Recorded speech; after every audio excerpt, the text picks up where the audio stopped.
Hey guys, tonight we slip back through the veils of time, not to some dusty, forgotten attic, but to the vibrant, chaotic heart of Tang Dynasty China.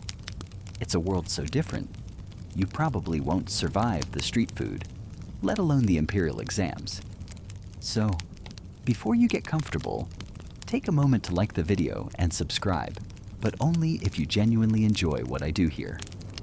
Let me know in the comments where and when you're tuning in. From now, dim the lights, maybe turn on a fan for that soft background hum, and let's ease into tonight's journey together. You find yourself standing on a wide, bustling avenue in Chang'an, the magnificent capital of the Tang Empire. It's a city of over 1 million souls, a true metropolis of its time, laid out in a neat, almost obsessive grid pattern. The air thrums with a gentle, pervasive energy, a symphony of sounds. You hear the distant clang of a blacksmith's hammer, the melodic calls of street vendors hawking everything from steaming meat buns to intricately carved jade pendants, the soft rustle of silk as a noble lady, accompanied by her attendants, glides past. Perhaps you catch a snippet of a poem being recited in a tea house, its verses lilting on the breeze, because this era, well, they were really into poetry.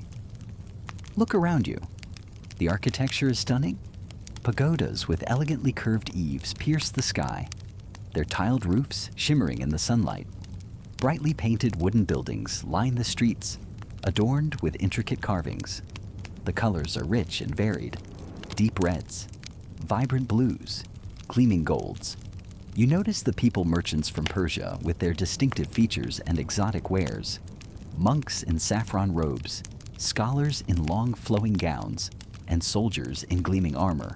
This is the Tang Dynasty, often hailed as a golden age of Chinese arts and culture, a period of unprecedented openness and cosmopolitanism.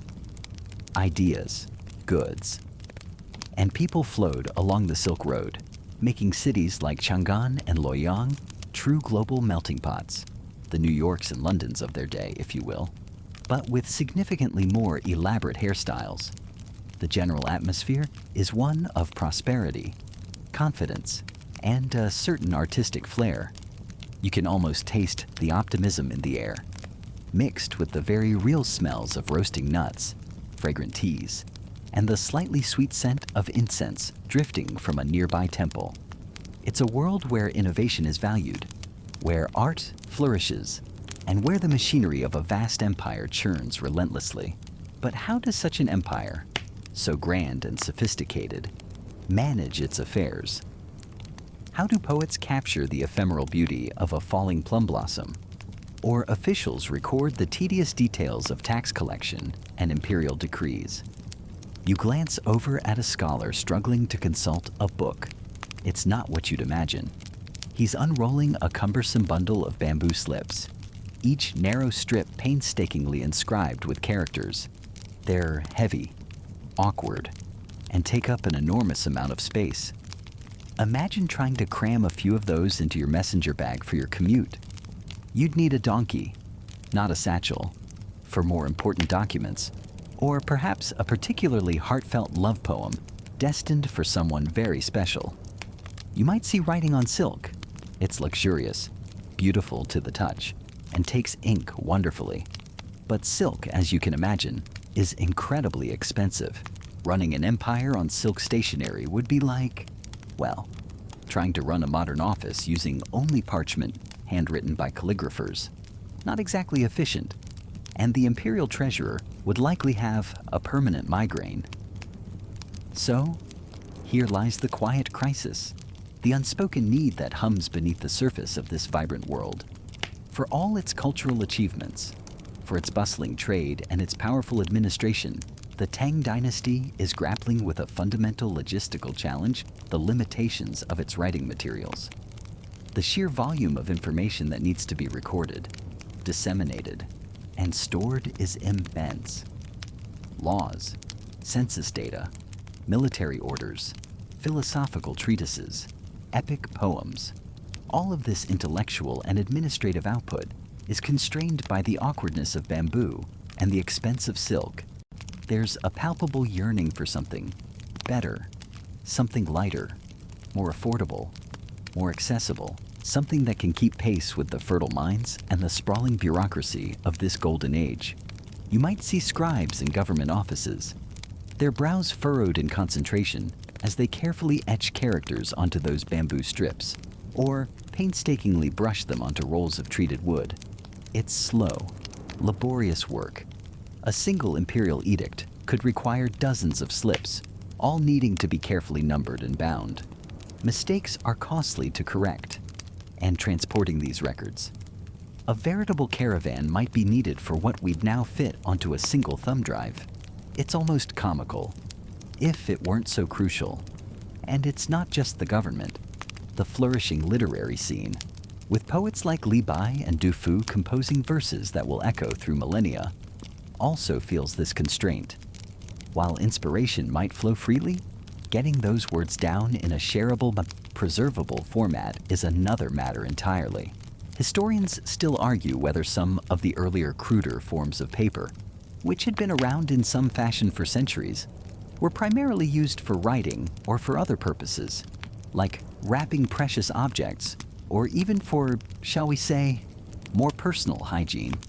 The famous Kai Lun, often credited with inventing paper back in the Han Dynasty, is more accurately understood as having significantly refined and standardized a process, making a more practical version.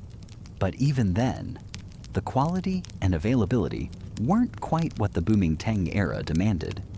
You might even spot a quirky site that underscores this material world, perhaps a vendor selling practice paper made from much cheaper, rougher plant fibers for students to hone their calligraphy before committing to more expensive materials. Or consider the fashion. Court ladies were known for their elaborate makeup, including painting little floral designs called huadian, o makint, on their foreheads, sometimes using gold leaf or even dragonfly wings. It's a testament to the era's love of beauty and detail. Imagine trying to take notes on bamboo slips while wearing sleeves so wide they could accidentally sweep your inkstone off the table. Form over function, perhaps, in some areas. But when it came to writing, function was screaming for an upgrade. The very air of intellectual curiosity and administrative necessity in Chang'an whispers of a solution waiting to be fully embraced and perfected. The empire is like a brilliant mind, overflowing with ideas, but slightly hampered by a slow, cumbersome pen. The need for a more efficient medium isn't just a matter of convenience. It's about unlocking further potential, about allowing this incredible civilization to communicate, record, and create with even greater freedom and reach. The stage is set. The demand is clear. The Tang world is unknowingly on the cusp of a paper revolution that will change everything. The seeds have been sown, but now they need the right conditions to truly blossom, much like the peonies so beloved in Tang gardens. So, you're standing in a time long before the crisp, smooth pages, you know. Think further back, much further. Before the Tang Dynasty even dreams of its golden age, the world of writing is, well, let's just say it's a bit more rugged, a bit more cumbersome. You feel the weight of history, not just metaphorically, but quite literally in the materials used to record human thought. Imagine you need to consult a significant text, perhaps a classic philosophical treatise or a record of your region's laws. You don't just reach for a slim volume. No, you might be facing a literal pile of wooden tablets, or more commonly, in ancient China, bamboo slips. You try to pick up your notebook. It's a bundle of these narrow polished bamboo pieces strung together with cord, side by side, like a very stiff, very awkward placemat. Each character, a delicate dance of ink or a carefully incised mark, has been painstakingly applied. Think about sending a quick message to a friend across town. Hey, fancy some fermented bean paste later? You'd need a small cart and maybe a very patient ox, just to deliver your dinner invitation. Your correspondent, upon receiving your multi-slip missive, would then have to unroll the whole cumbersome affair. It's not exactly conducive to rapid-fire repartee, is it? Honey, pick up some more rice wine on your way home. Oh, and you'll need another ox cart for the second half of that shopping list if you want me to write down which kind It makes our modern struggles with autocorrect seem rather quaint. Or perhaps you're someone of considerable means, a person who really wants to make an impression. You unfurl a scroll of silk. Ah, now this is different. It's luminous, flowing through your fingers with a cool, smooth whisper. The characters painted on it seem to float, elegant and refined, beautiful, undeniably. But for your everyday jottings, your fleeting thoughts, your draft poems, your grocery lists, probably not. Silk is and always has been a luxury. Using it for casual notes would be the ancient equivalent of using a 50-pound note to wipe up a coffee spill. Precious? Yes, but hardly practical for the masses or for voluminous record-keeping. You can sense it, can't you? This quiet, persistent yearning in the air, a collective, unspoken desire for something else. Something lighter, something more abundant, something that doesn't require an entire forest to be felled and painstakingly processed just to write a few edicts, or demand the delicate snebber, expensive work of sericulture for every fleeting thought.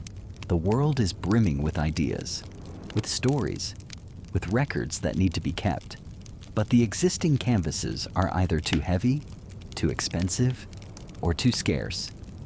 And so, the quiet experimentation begins, often in humble, out-of-the-way places. These are the true whispers from papers past.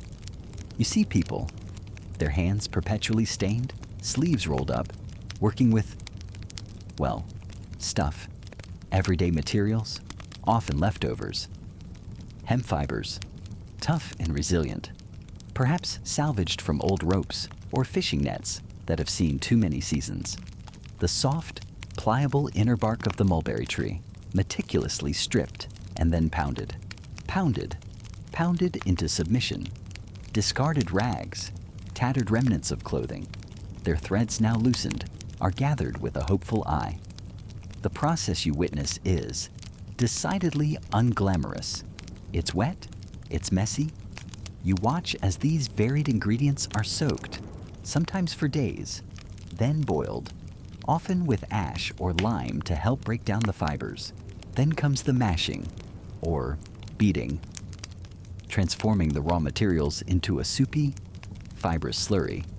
It smells earthy, damp, a rich concoction of wet plant matter, perhaps a little like forgotten laundry left in a basket, mixed with the scent of a forest floor after a heavy rain.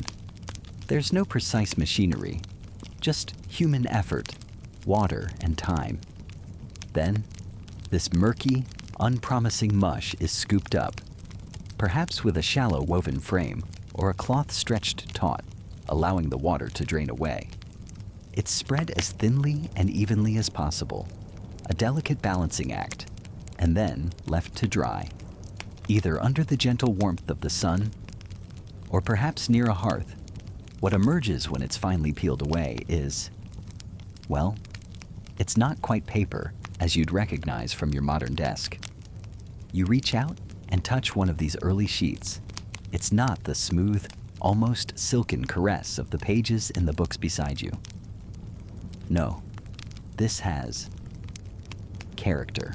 It's thicker, perhaps a little uneven, with a texture that speaks of its fibrous origins. You can almost feel the ghosts of the plants within it, the sturdy hemp, the pliable mulberry, the cotton from old rags. The color is a gentle, earthy tone, maybe a pale tan, a soft gray, or a creamy unprocessed yellow, depending on its varied parentage and the purity of the water used in its creation. It might even have a faint, not unpleasant smell, a hint of sun-dried plants or the subtle tang of whatever sizing agent, like starch or lichen mucilage, might have been used to make it less absorbent and prevent the ink from feathering wildly.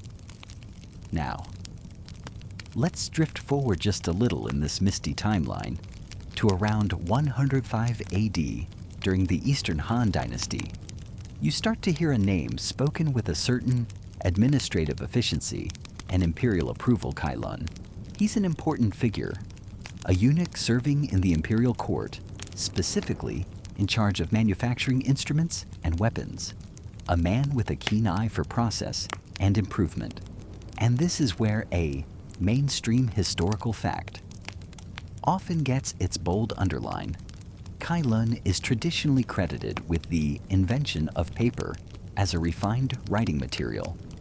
The story goes that he presented his improved paper-making process and samples of this new paper to Emperor He. He had systematically experimented and standardized the use of materials like tree bark, especially from the paper mulberry, which became a star player along with hemp ends, old rags, and fishing nets, creating a far more practical and economical writing surface. But, as with so many pivotal moments in the grand narrative of innovation, historians still argue whether Kai Lun was the singular, brilliant inventor who conjured paper from pulp as if by magic, or if he was more of a supremely talented innovator and project manager. Was he the one who took existing, perhaps cruder and more localized, paper-making techniques that had been quietly developing for some time and significantly refined them, standardized the recipe, and, crucially, championed this improved product at the highest echelons of power?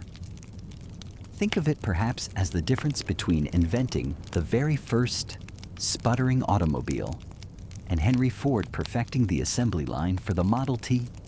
Both are monumental, but the nature of the contribution is nuanced. The paper from this Kai Lun era, and immediately after you pick up a sheet, it's likely still a bit rough under your fingertips compared to later refinements. Perhaps a pale beige or a murky off-white, with tiny, almost invisible flecks of its past life still embedded within its surface. Not exactly something you'd feed into your laser printer today. Writing on it would have been an art, the brush needing a skilled hand to navigate the surface, the ink perhaps bleeding just a little if the sizing wasn't perfect. And here's a quirky little tidbit for you. Something that adds a wonderfully humble layer to this story. Some of the absolute earliest fragments of what we'd tentatively call paper, discovered by diligent archaeologists in places like Fangmatan in Gansu province, actually predate Kai Lun by a century or even two. And what were these proto-papers, these ancient fibrous sheets, primarily used for not for grand imperial edicts, not for immortal poetry, not even for keeping accounts of rice harvests? It seems their earliest widespread application, before they became a dominant writing surface, was for wrapping. Yes, wrapping. Protecting a delicate bronze mirror from scratches, perhaps, or cushioning a precious piece of lacquerware during transport, or even, some speculate, for certain sanitary or funerary purposes. It's wonderfully mundane at the Durit, isn't it? This revolutionary material, destined to carry the weight of empires, religions, and philosophies across vast swathes of time and space, might have started its illustrious career as the ancient equivalent of bubble wrap or packing peanuts. It almost makes you wonder what everyday items we use now, like our mountains of Amazon packaging. Future historians will excavate and marvel at for their humble beginnings before they, I don't know, became sentient and started demanding better working conditions. Even after Kai Lun's significant improvements and imperial endorsement, this newfangled paper doesn't just magically appear everywhere, instantly replacing bamboo, wood, and silk overnight. Oh no, old habits, especially those entrenched for centuries, like painstakingly chiseling characters onto wooden strips, die incredibly hard. It's a slow, gradual adoption. The techniques for making it are carefully guarded at first, then slowly, painstakingly refined. The quality, ever so subtly, improves with each generation of paper makers.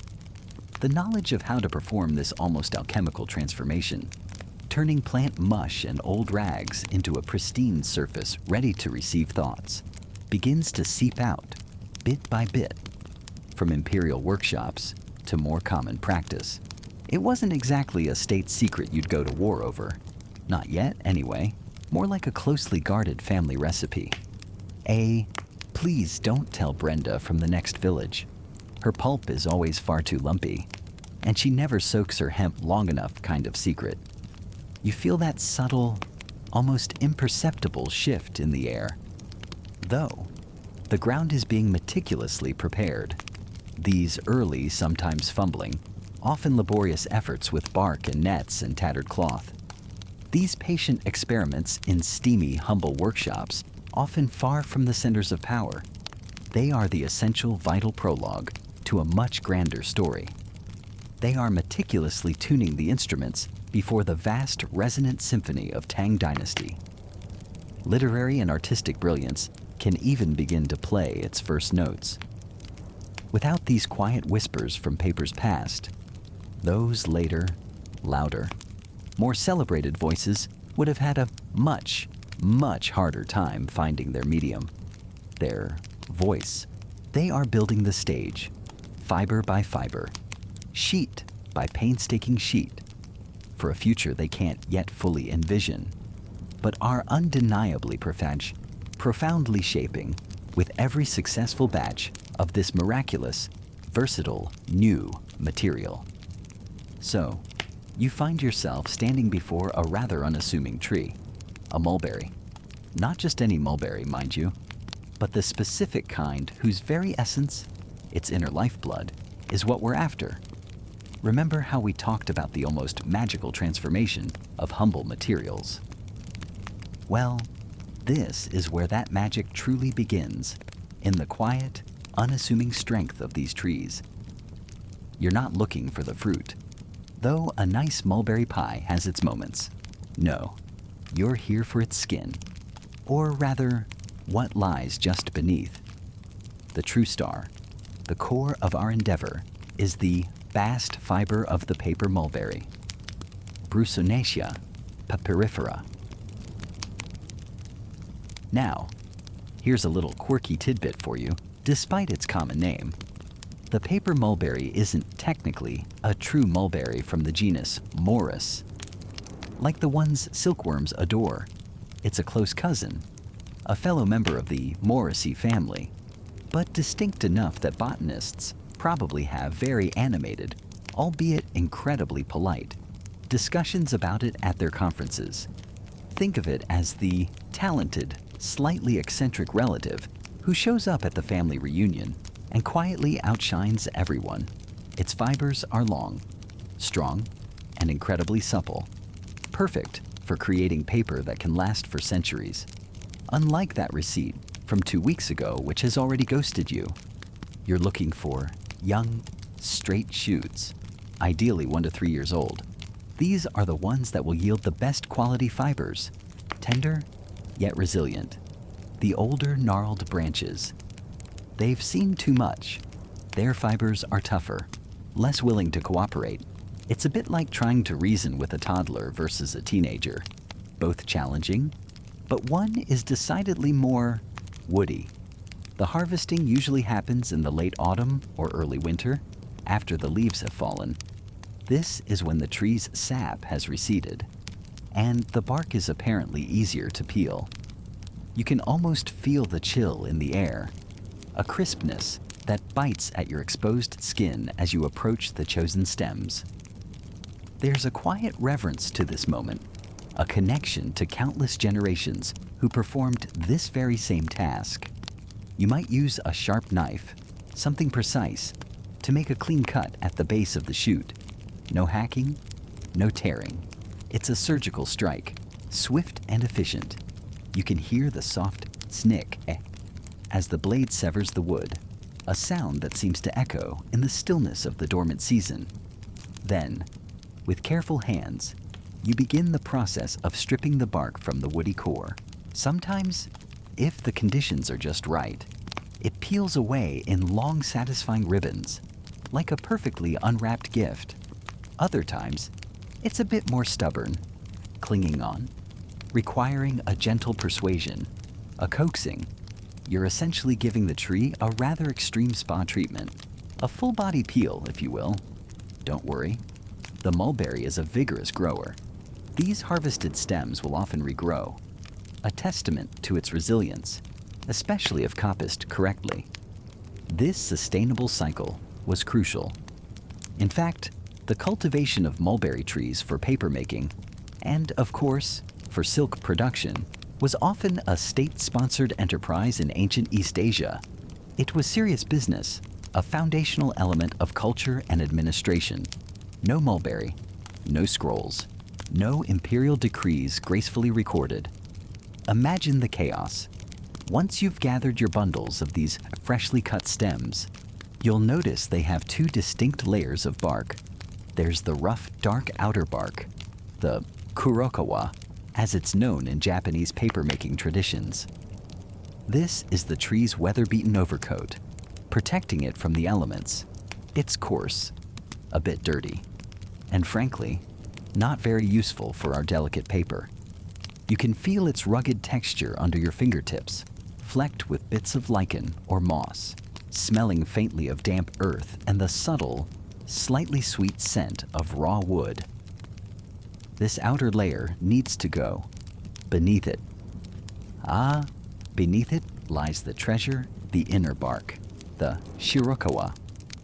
White bark or aohada, blue-green skin, depending on its freshness and the specific tradition. This is the phloem layer, the plant's living tissue responsible for transporting sugars.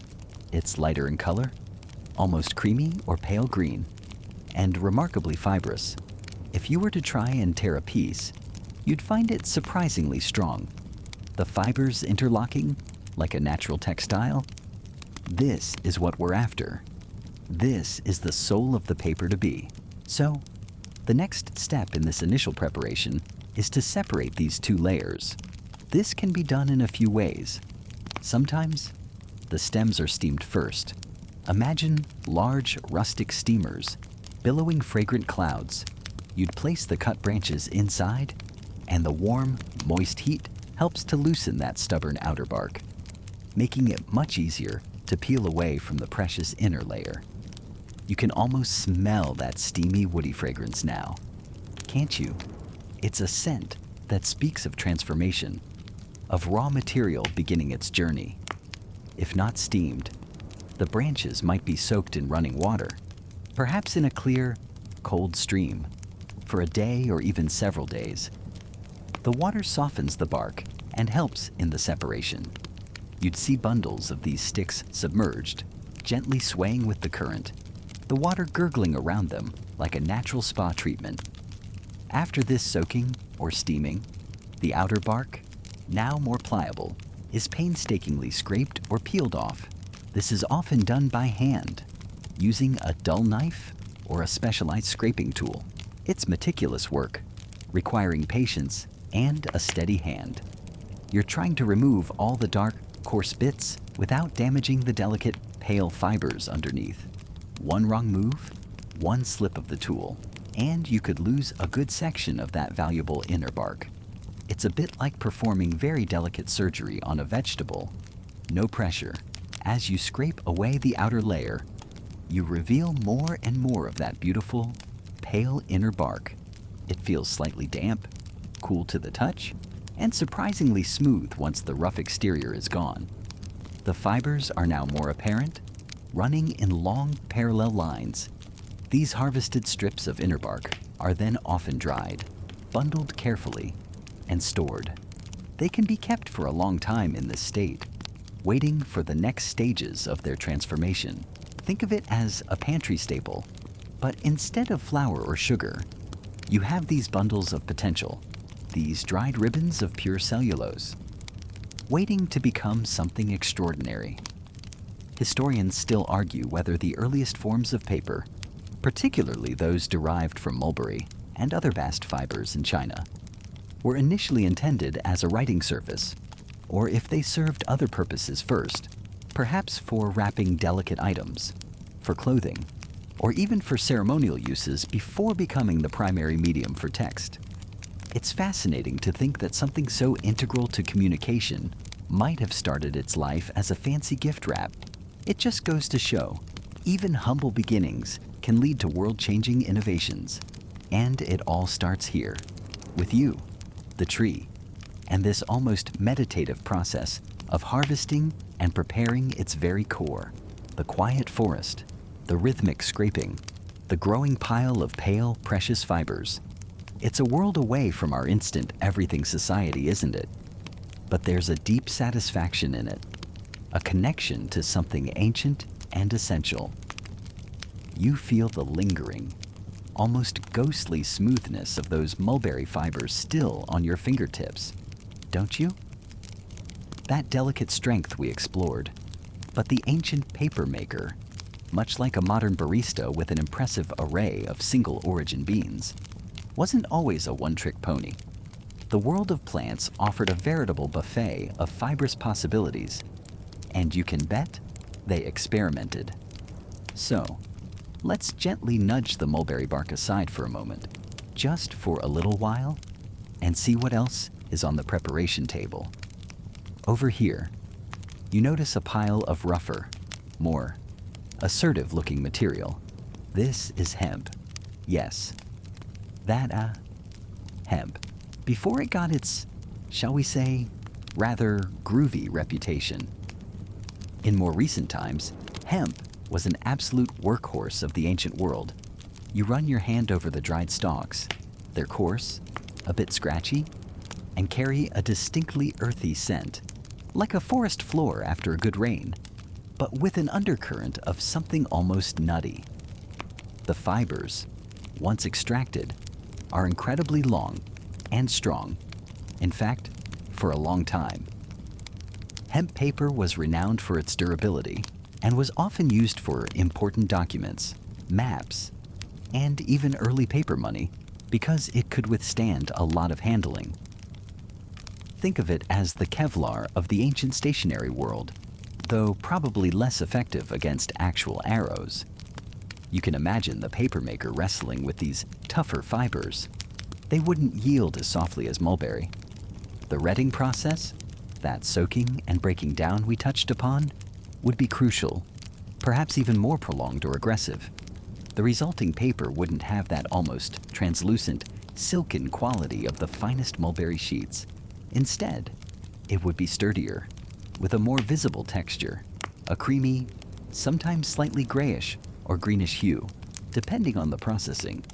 It's the kind of paper that feels like it has stories to tell even before a single character is brushed onto it. You might find it used for things that needed to last, or for more everyday robust applications where sheer prettiness wasn't the primary goal. And honestly, if you're trying to make paper that lasts for centuries, a bit of rugged charm isn't a bad thing. It's like choosing a sturdy canvas tote over a delicate silk clutch. Both have their place, but one is definitely going to survive a trip to the market better. Now, shift your gaze a little further down the workbench. What's this? It looks almost luminous in the dim light. These are bundles of rami, sometimes called China grass, though it's not a grass at all. It's a nettle. Believe it or not, a stingless one. Thankfully, for the harvester's sake, you pick up a strand of processed rami fiber. It's surprisingly fine, incredibly strong, and possesses a natural luster that almost rivals Sussex hugged. It feels cool to the touch, and when you hold it up, it catches the light, shimmering softly. It's a bit like finding a hidden pearl in an oyster, unassuming on the outside, but with a secret gleam within. Rami fibers are known for being exceptionally long and for their natural resistance to bacteria, mildew, and insects. This made them fantastic for textiles. Of course, think fine, breathable summer clothes, that wouldn't immediately disintegrate in humid climates. But these properties also lent themselves well to papermaking, especially when a bright, strong, and rot-resistant sheet was desired. The paper it produces can be brilliantly white and very smooth, almost crisp. A quirky little tidbit about Ramie is that its fibers are among the oldest known to be used by humans for textiles, with evidence dating back thousands of years in ancient Egypt and China. So, its transition into papermaking was a natural step for a plant already so well understood and valued. Processing Ramie, however, involved a tricky degumming process to remove the resins and pectins that bind the fibers, which could be quite labor-intensive. It wasn't as straightforward as our friend mulberry, but the results, that strong, bright, almost ethereal paper, were often worth the extra effort. You can almost hear the ancient accountant sighing with relief as they jot down figures on a Ramie sheet, knowing it won't crumble before tax season next decade. But beyond these more well-known alternatives, you sense a certain mystery in the air, like the subtle hint of an unidentifiable spice in a complex dish.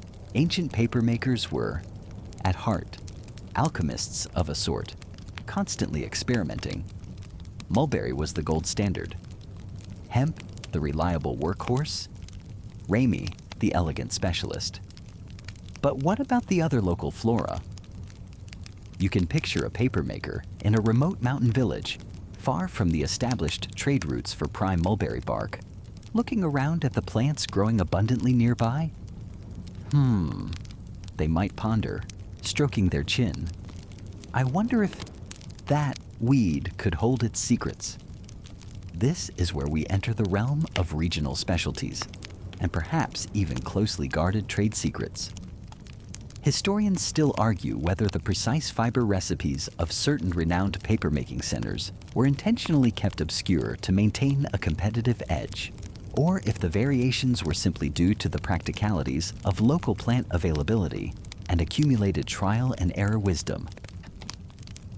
You might find evidence of rice straw being used, which would produce a more brittle, perhaps yellower paper, good for less critical uses, or as a filler.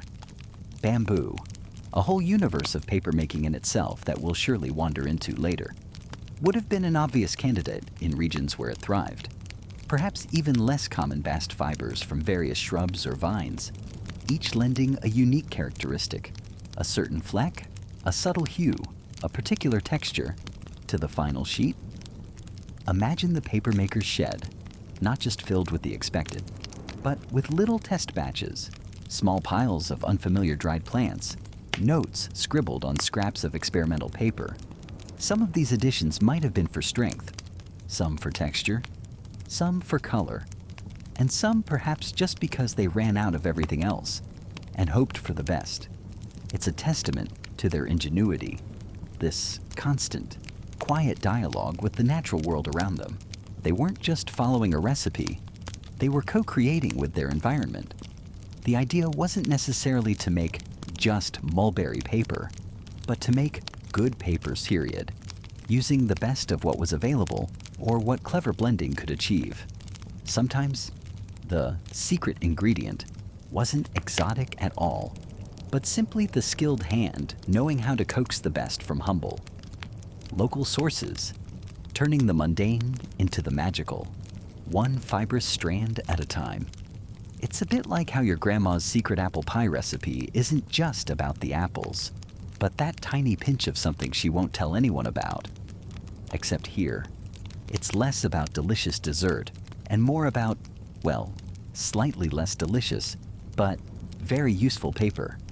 And so, with your carefully selected and perhaps slightly judgmentally gathered plant materials, remember those stubborn stalks and bits of bark we talked about, you're now standing at the threshold of transformation. This isn't a quick makeover. Oh no. This is the slow, almost meditative art of pulping.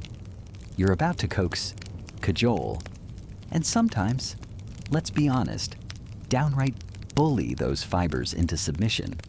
It's a bit like trying to convince a cat to do anything it doesn't want to, except with more boiling water and less disdainful glaring. Though, some of these fibers can look pretty disdainful before they break down. First up, you face the cooking.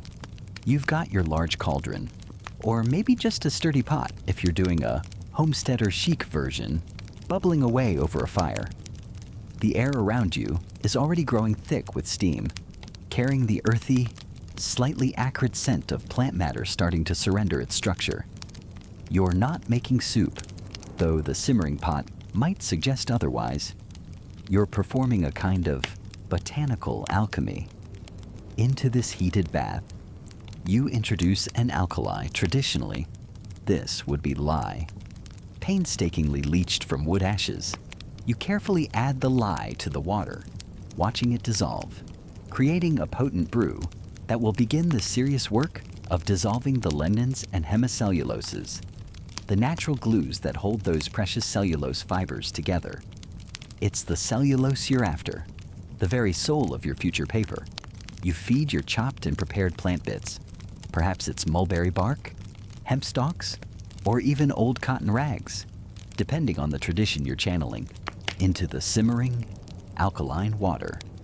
You stir it with a long wooden paddle, the motion slow and deliberate. There's no rushing this. For hours, sometimes even for days, these fibers will cook. You tend the fire, ensuring a consistent, gentle simmer, not a raging boil. You watch as the water darkens, taking on the color of the dissolving plant matter, a murky tea of botanical secrets.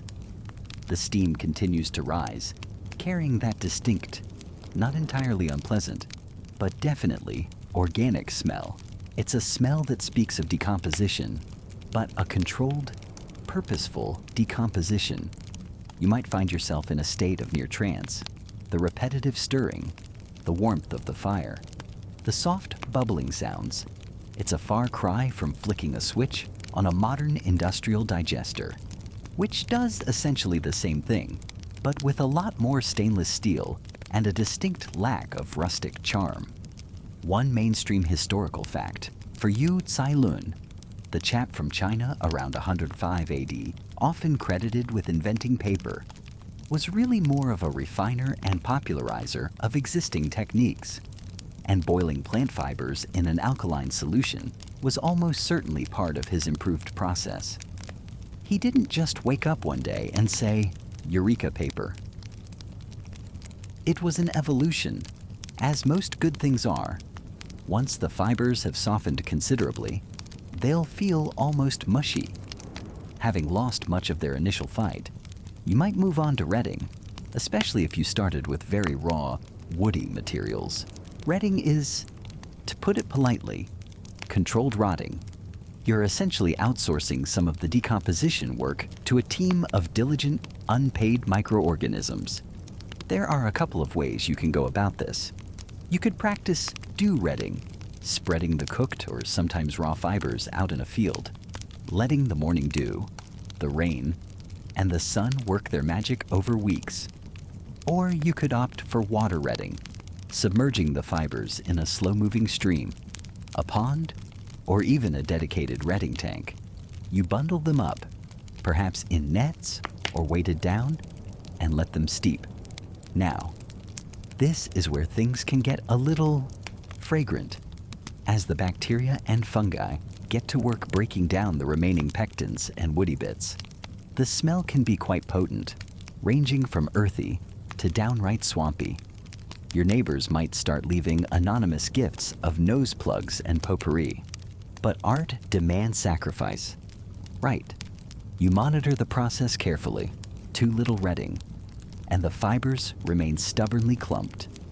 Too much, and your precious cellulose starts to degrade.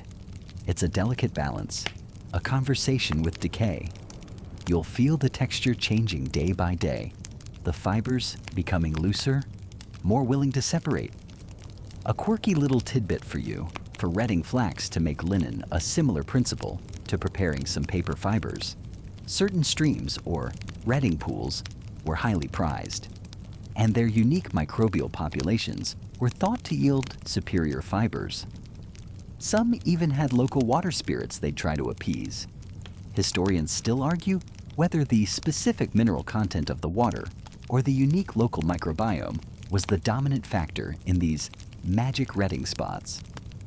Whatever it was slow, smelly, and absolutely essential. After cooking, and possibly retting, your fibers are softened, partially broken down, but still not quite ready to become that smooth, creamy pulp. Now comes the pounding. This is where the real grunt work, the truly labor-intensive part, kicks in, unless you're lucky enough to have some medieval tech on your side. Imagine yourself, for a moment, with a large wooden mallet or a heavy stone pestle and a sturdy mortar or a hollowed-out log. You take a handful of the damp, cooked fibers and begin to beat them, rhythmically. Thud, thud, thud. You pound and crush, for hours. It's a fantastic upper body workout, though your chiropractor might not thank you, or maybe they will. Business is business. With each impact, you're physically separating the individual cellulose strands, mashing them, and encouraging them to fray and fibrillate, to develop tiny little hairs that will help them interlock and form a strong sheet of paper later on. You add a little water as you go, and slowly, painstakingly, that mass of cooked plant stuff begins to transform. It changes from recognizable plant bits into a more uniform, sludgy, fibrous mass. You can feel the texture changing under your hands or through the vibrations of the mallet, becoming smoother, more like a thick, lumpy porridge. If you were a medieval paper maker, this is where you'd be incredibly grateful for the invention of the stamping mill. These were water-powered machines with heavy wooden hammers, or stamps, that rose and fell, pounding the fibers in troughs.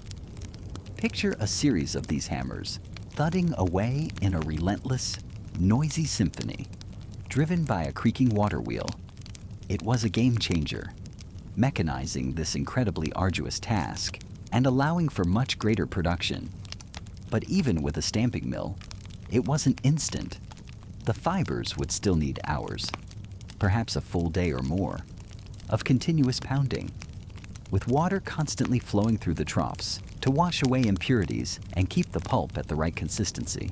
You'd be checking the pulp regularly, feeling its texture, looking for that moment when it's just right, no longer coarse, but a smooth, homogeneous slurry, each fiber individually suspended and ready to embrace its neighbors. This isn't your instant ramen, 2-minute noodle kind of situation. This is more like watching paint dry. If the paint then needed to be wrestled into submission and serenaded by tiny microbes, the entire process of cooking, retting, and pounding can take days, weeks, even months, depending on the fibers, the methods, and the desired quality. It's a testament to patience, to a deep understanding of natural materials, and to a whole lot of elbow grease, or water power. But as you look at that bucket, or trough, now filled with what is undeniably pulp, a creamy, inviting slurry of liberated cellulose, you know that all that slow, deliberate effort has brought you one giant, wet step closer to creating something beautiful and lasting. The hardest physical transformations are done.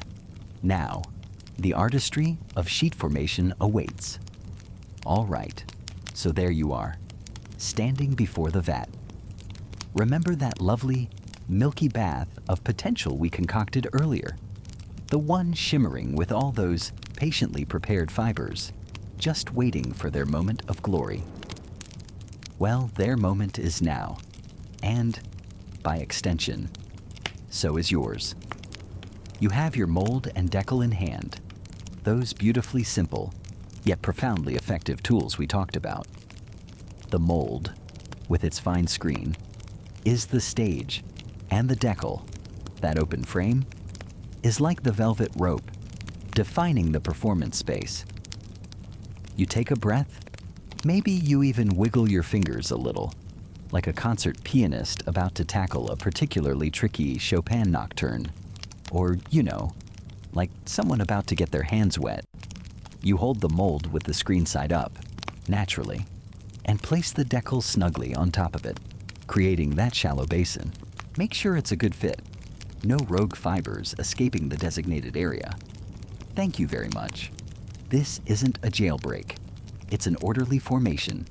Now, you approach the vat. This isn't a cannonball into the pool kind of moment.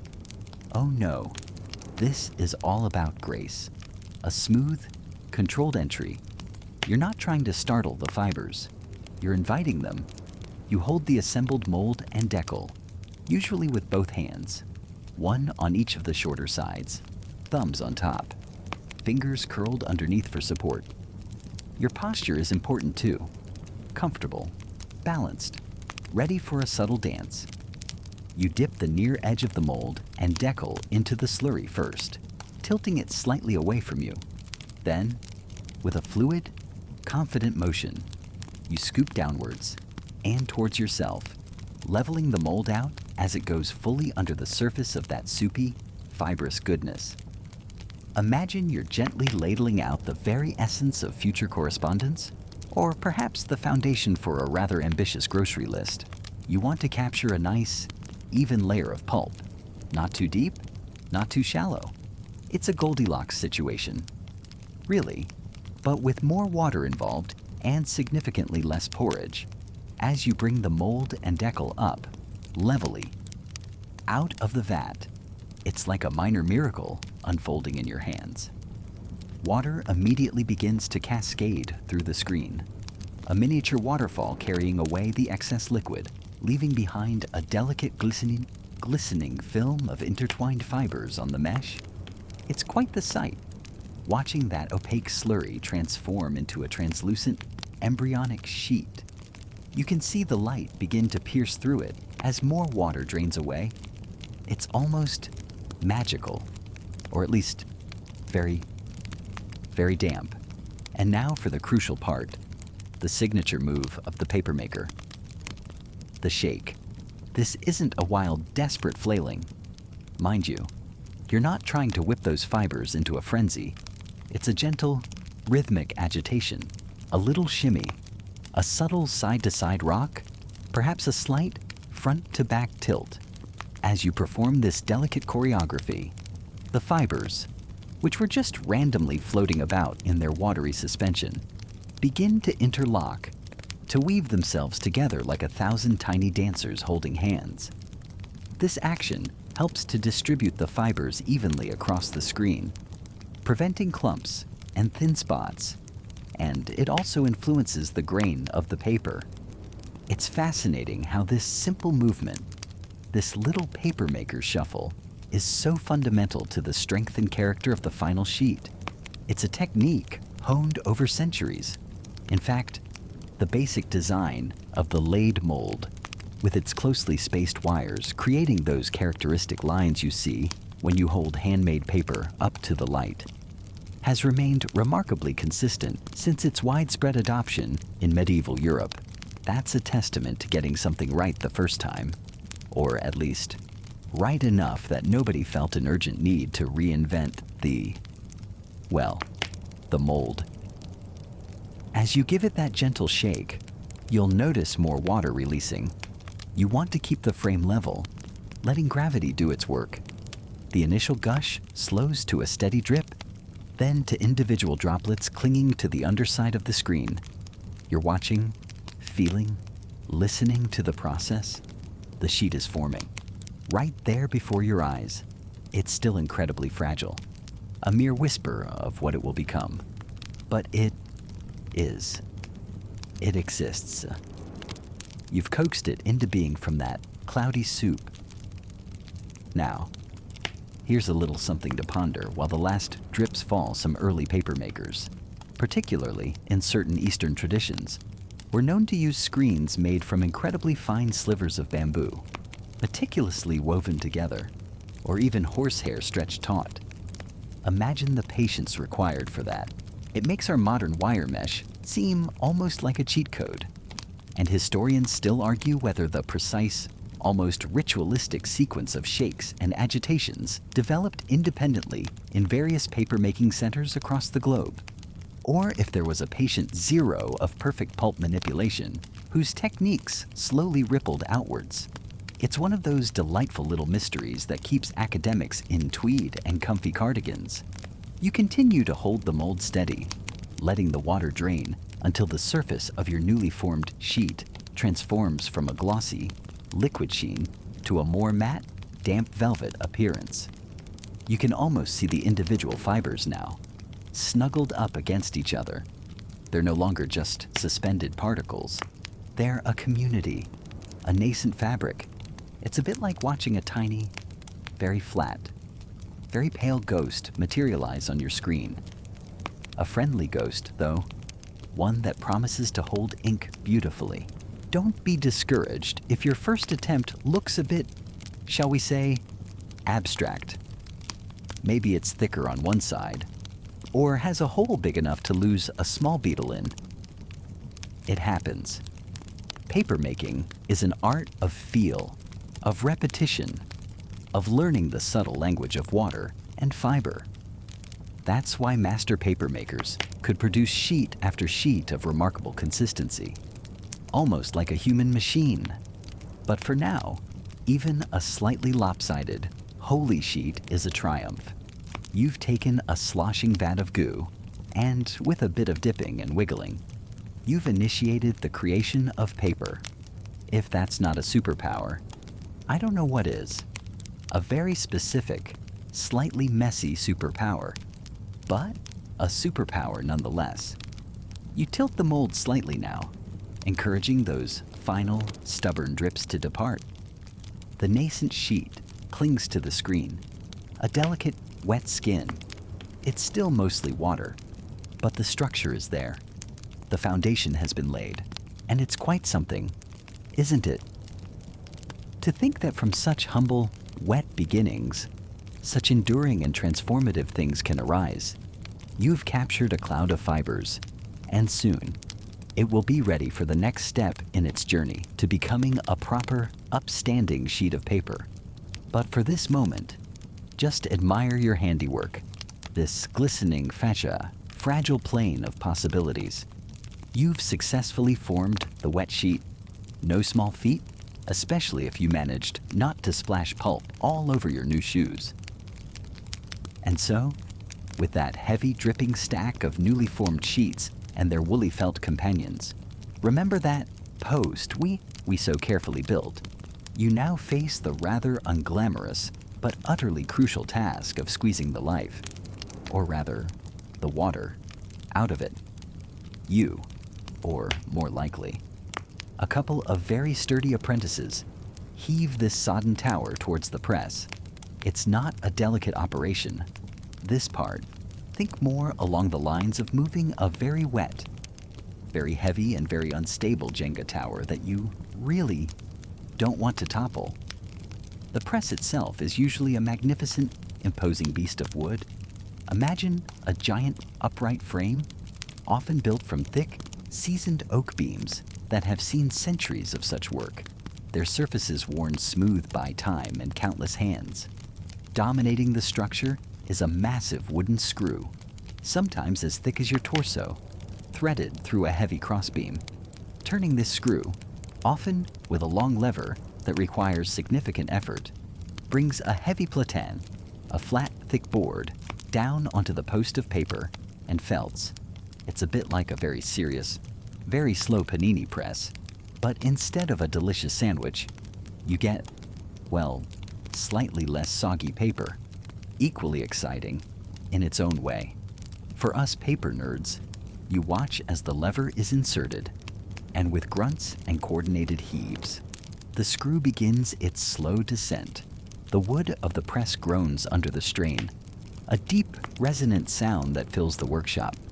And then, the magic, or rather, the physics, happens. Water, which was so intimately bound with those cellulose fibers just moments ago, begins to weep from the edges of the felts.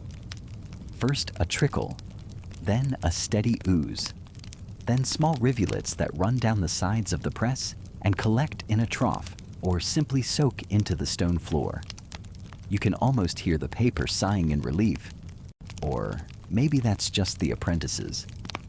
The amount of water expelled is astonishing. The post visibly shrinks in height, becoming more compact, more defined. The mainstream historical fact here is that the screw press, often adapted from wine or olive oil production, was a game changer for papermaking, allowing for a much more efficient and even removal of water than older, more haphazard methods.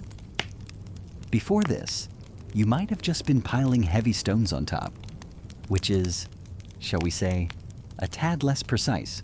The pressure is immense, and it's applied gradually, then held too fast, and you risk damaging the delicate structure of the newly formed sheets. Too little, and you're left with a soggy mess that will take an eternity to dry and might just decide to become a science experiment in mold cultivation. That's a quirky tidbit for you. Some paper makers would actually collect the water pressed from the sheets, especially if it was the first pressing, as it often contained fine fibers and perhaps even some of the sizing agents, and they'd recycle it back into the vats. Mokin, waste not, want not. Especially when your raw materials were so laboriously prepared. It's this kind of thrifty ingenuity that really defined early craft. After a good, long squeeze, the pressure is released. The screw groans again, this time in reverse. The platen rises, and the compressed post is carefully slid out. The sheets are still damp, of course, but they're no longer waterlogged. They've gone from being floppy, almost liquid things, to something that, with a bit of imagination, you can see becoming a page. The felts, having done their job of cushioning the sheets and wicking away water, are peeled off. This is a delicate moment. You separate these still fragile sheets from the felts with the tender care of someone trying to sneak the last cookie without waking the entire household. It's a mission of stealth and delicacy. Each sheet is handled individually now, or in small spurs, didino or clumps if they're particularly thin. And where do these damp, newly independent sheets go? Upwards, usually to the drying loft. You follow the apprentice carrying a stack of these ghostly pale rectangles, climbing a narrow wooden staircase that creaks with every step. The air changes as you ascend. Downstairs, it was all dampness and the earthy smell of pulp. Up here, in the attics or upper floors of the mill, it's warmer, drier, and filled with a gentle, circulating breeze. This is the paper's finishing school. The drying loft is a fascinating space. Often, it's a vast, airy room with louvered shutters or open windows on multiple sides to encourage cross-ventilation, but protected from direct rain and harsh sunlight. Stretching across the room, like a giant, ghostly spider web, are lines of rope, usually made of horsehair or cow hair because it wouldn't stain the paper, or smooth wooden poles called tribbles or trebles. The sheets are draped carefully over these lines, sometimes in groups of 2, 3, or 4, depending on their thickness and the local custom. They hang there, row upon row, like an ethereal congregation, rustling softly in the moving air. You can almost imagine them whispering secrets to each other. The air in here is thick with the scent of damp fibers gradually surrendering to dryness, a kind of papery perfume. Ode to almost book, if you will. Drying is a slow, patient process. It can take days, sometimes weeks, depending on the weather, the thickness of the paper, and the humidity. Gentle drying isn't just a quaint term. It's essential. If the paper dries too quickly, it can become brittle, cockled, which is a delightful word for wrinkly and uneven, or warped if it dries too slowly, or in a damp, stagnant environment. Hello, mildew, and foxing. So, the papermaker becomes a bit of a weather watcher, adjusting shutters, perhaps even using small, carefully tended braziers in damp weather if they were very advanced. Though that was risky. The aim is a consistent, even evaporation. You see the apprentices moving through the loft, sometimes turning the bundles of sheets, or spurs, to ensure even exposure to the air. It's monotonous work, but vital. Historians still argue whether the initial hanging orientation of the sheets in the loft, chain lines horizontal versus vertical, had a scientifically understood impact on the paper's final grain and strength, or if it was more a matter of deeply ingrained local tradition passed down through generations of masters and apprentices. It's one of those subtle details that could make one mill's paper subtly different from another's. And it wasn't just about even drying. Dust was the enemy. Insects were the enemy. Even a careless smudge from a dirty hand could ruin a sheet that had come so far. That's why guild regulations were often incredibly strict about the conditions and practices within the drying loft. Quality control was paramount, especially if your paper was destined for important documents or fine books. Imagine trying to explain to a fussy nobleman that his royal decree is a bit lumpy because young Timothy didn't turn the sheets properly. Awkward. You watch as the light filters through the louvers, casting long, shifting patterns across the hanging paper. There's a quietude here, a sense of transformation. The paper is slowly stabilizing, its fibers settling into their final, interlocked embrace. The faint, damp sheen gives way to a duller, more matte surface. The feel of it would change too, from cool and pliable to something with a bit more crispness, a hint of the character it will eventually possess. This gentle, patient drying is the final step in removing that water we so deliberately introduced way back when we were beating the pulp. From a soupy slurry to this almost finished product, hanging here, waiting, breathing. It's a quiet miracle, really, unfolding in the stillness of the loft. And soon, very soon, these sheets will be ready for the next stage of their journey to becoming the paper we recognize. All right, so you've got your stacks of paper, pressed and dried. Remember that almost miraculous transformation from soggy pulp to something resembling an actual sheet. It's still a bit rustic, shall we say. A little too eager to drink up ink like a thirsty traveler finding an oasis. If you were to write on it now, your beautiful calligraphy would feather out, looking less like elegant script and more like a tiny, inky spider had an unfortunate accident. Not ideal. So, now, you move on to refining the surface, giving it that final spa treatment, if you will, before it's ready to meet the quill or the printing press. This is where sizing comes into play. Think of it like a primer for paint. Or maybe like that fancy top coat you put on your nails to make the polish last and look super glossy. Without sizing, the paper fibers are just a little too welcoming to liquids. Ink, in particular, would just soak in and spread, a phenomenon we call feathering or bleeding. It's like trying to write on a paper towel, not a recipe for crisp, clean lines. So, you need to make the paper a bit more standoffish, a little less absorbent. You have a few options for sizing agents. One of the oldest and most common, especially in early papermaking traditions, is starch. Yes, the same stuff that might thicken your gravy or give your shirt collar that unfortunate stiffness if you overdo it. You'd prepare a thin, watery paste of starch, perhaps from wheat or rice, and this is what you'll apply to your paper.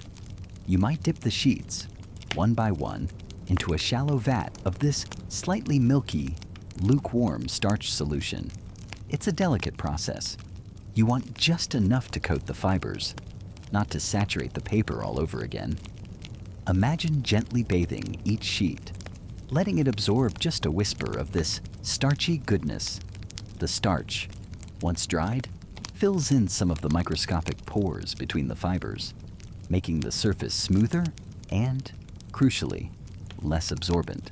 You can almost feel the paper sigh a little, becoming a bit more resilient, the faint, clean scent of cooked starch clinging to it. Another popular sizing agent, especially as papermaking evolved in Europe, was alum, often used in conjunction with gelatin. This is where we get into some serious paper chemistry. Relatively speaking, alum, or more specifically, potassium aluminum sulfate, when mixed with gelatin derived from animal hides and bones. Remember our chat about that sticky business? Creates a pretty effective water-resistant barrier. This was a significant development. In fact, the use of alum rosin sizing, developed in the early 19th century, became a mainstay for a very long time. Though it had a rather unfortunate side effect, it made paper acidic, which, as any archivist will tell you with a weary sigh, is why so many older books are now brittle and yellowing. A real good news, bad news situation for paper longevity. But back in the day, it was all about that immediate writability. The focus was on creating a surface that wouldn't betray the writer's intent with blurry, spreading ink. Historians still argue whether the initial preference for gelatin sizing over starch in some Western traditions was due to superior ink holdout or simply the availability of animal byproducts from other industries. It's one of those wonderfully niche debates that keeps academics happily occupied, perhaps discussed over cups of tea served on, ironically, perfectly sized coasters. So, you've dipped your sheets, or perhaps you're carefully brushing the sizing solution on with a wide, soft brush, trying to get an even coat. It's a bit like basting a turkey, but, you know, with much higher stakes for your future manuscript. You don't want splotchy paper where some parts are ink resistant and others are thirsty. Consistency is key. You observe the liquid absorb just so, a slight darkening of the paper that will lighten as it dries. After sizing, the paper needs to dry again. Yes, more drying. Paper making, as you're discovering, is a lot about patience and managing moisture. You might hang these sized sheets up, much like before, perhaps on those same ropes or wooden poles, letting the air circulate. They'll feel a little different now as you handle them, a bit stiffer. Maybe a subtle sheen developing on the surface as they dry. The individual fibers now bound more closely together. Now, once they're perfectly dry, you're not quite done. The surface, demand, while more ink receptive, might still be a little toothy, a bit rough to the touch. For really fine writing or detailed printing, you want a smoother finish. This is where polishing, or burnishing, comes in. Think of it as ironing your paper, but with more elbow grease and less risk of setting your house on fire. Hopefully, you might take a smooth, hard object, perhaps a polished stone like agate, or even a piece of smooth, dense wood, a piece of ivory, or a seashell. With the paper laid flat on a hard, smooth surface, maybe a polished wooden board or a stone slab, you'll rub your burnisher back and forth, applying firm, even pressure. It's a workout for the arms.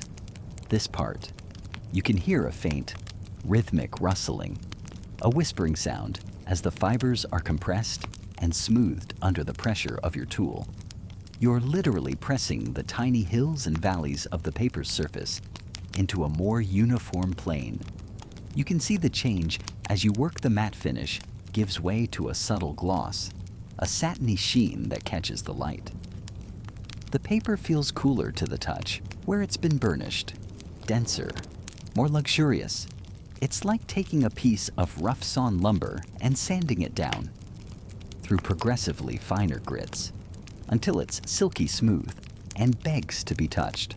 This polishing not only improves the look and feel, but also further enhances how the ink sits on the paper. A smoother surface means the pen nib glides more easily, and the ink lines can be finer and more precise. It's the difference between driving on a gravel road and a freshly paved highway.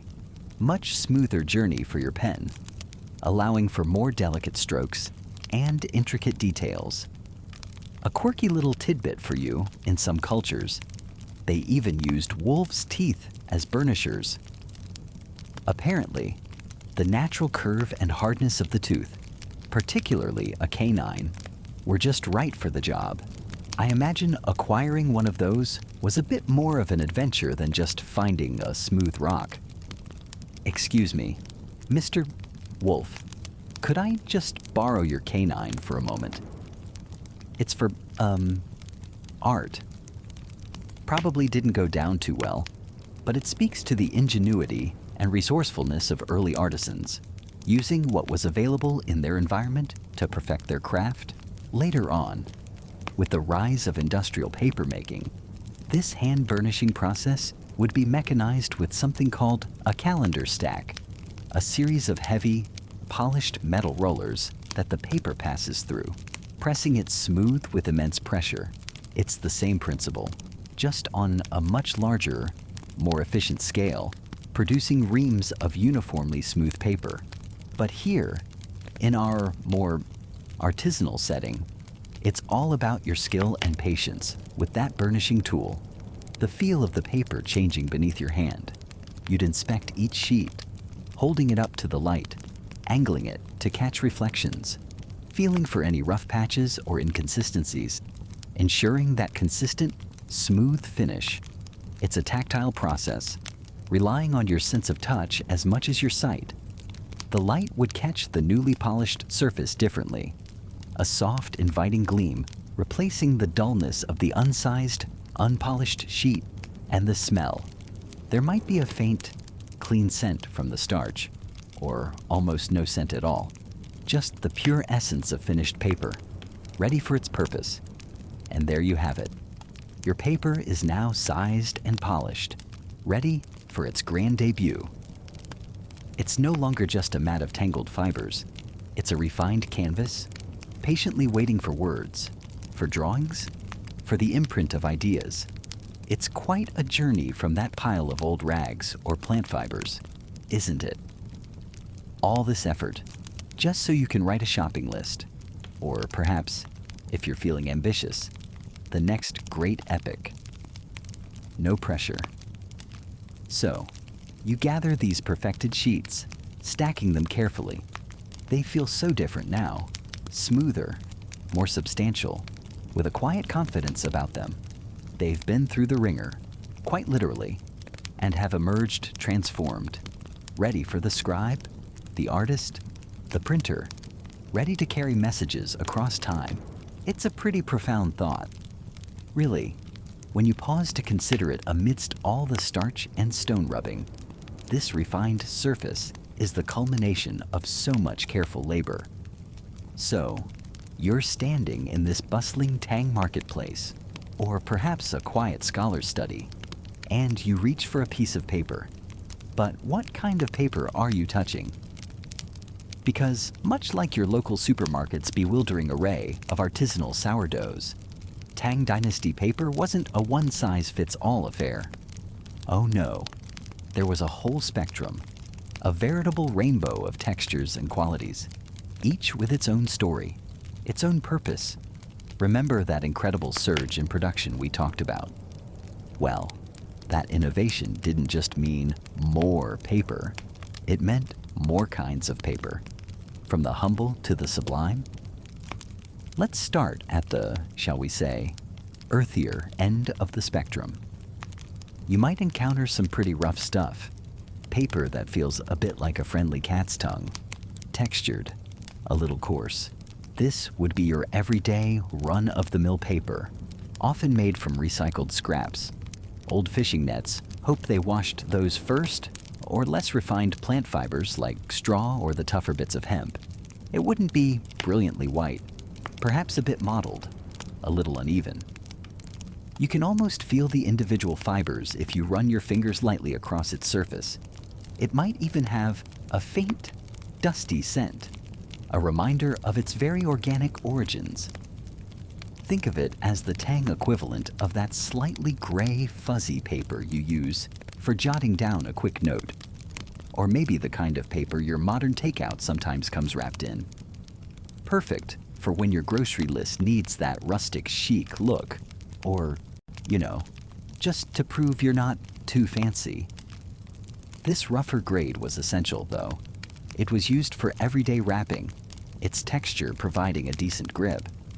Imagine shopkeepers tearing off sheets to bundle herbs or small goods. It was also the go-to for practice calligraphy by eager students who hadn't quite mastered not splattering ink everywhere, a forgiving canvas for their early, enthusiastic mistakes. And importantly, it was used for things like joss paper, those symbolic offerings, often crudely printed or plain, destined to be burned for ancestors, carrying wishes and respects to the spirit world. Practical, unpretentious, and doing the heavy lifting of daily life. This paper was everywhere. The silent workhorse you'd barely notice, but couldn't do without. Now, moving up a notch, you find the standard bearer, the workhorse paper that truly kept the empire humming along. This is the stuff that filled the archives, carried messages across vast distances, and upon which countless examination essays were painstakingly brushed. If you were an official drafting a report, your brush strokes needing a surface that wouldn't fight back too much, or a merchant tallying accounts, requiring something durable for your ledgers, or indeed, a student diligently copying texts for those life-altering imperial exams, this is likely what you'd be using. It would be made from better quality hemp, perhaps the smooth, pliable fibers of rattan, or even the more accessible parts of the paper mulberry tree we mentioned earlier, treated with a bit more care. It's noticeably smoother than its rougher cousin, whiter, more uniform in its texture and thickness. You can feel the difference. It's less aggressively textured. The ink flows more predictably here, with less feathering, allowing for clearer, more legible script. It's sturdy enough to be bound into books, those concertina-style volumes, or rolled into scrolls. It could be folded into letters, sealed, and sent off by courier. This standard grade paper is a mainstream historical fact in itself. The widespread adoption of paper for official documents and imperial examinations during the Tang Dynasty absolutely fueled the demand for vast quantities of this consistent, reliable quality. It was the backbone of written communication, the unsung hero of Tang administration and scholarship. But then you encounter the aristocrats of the paper world.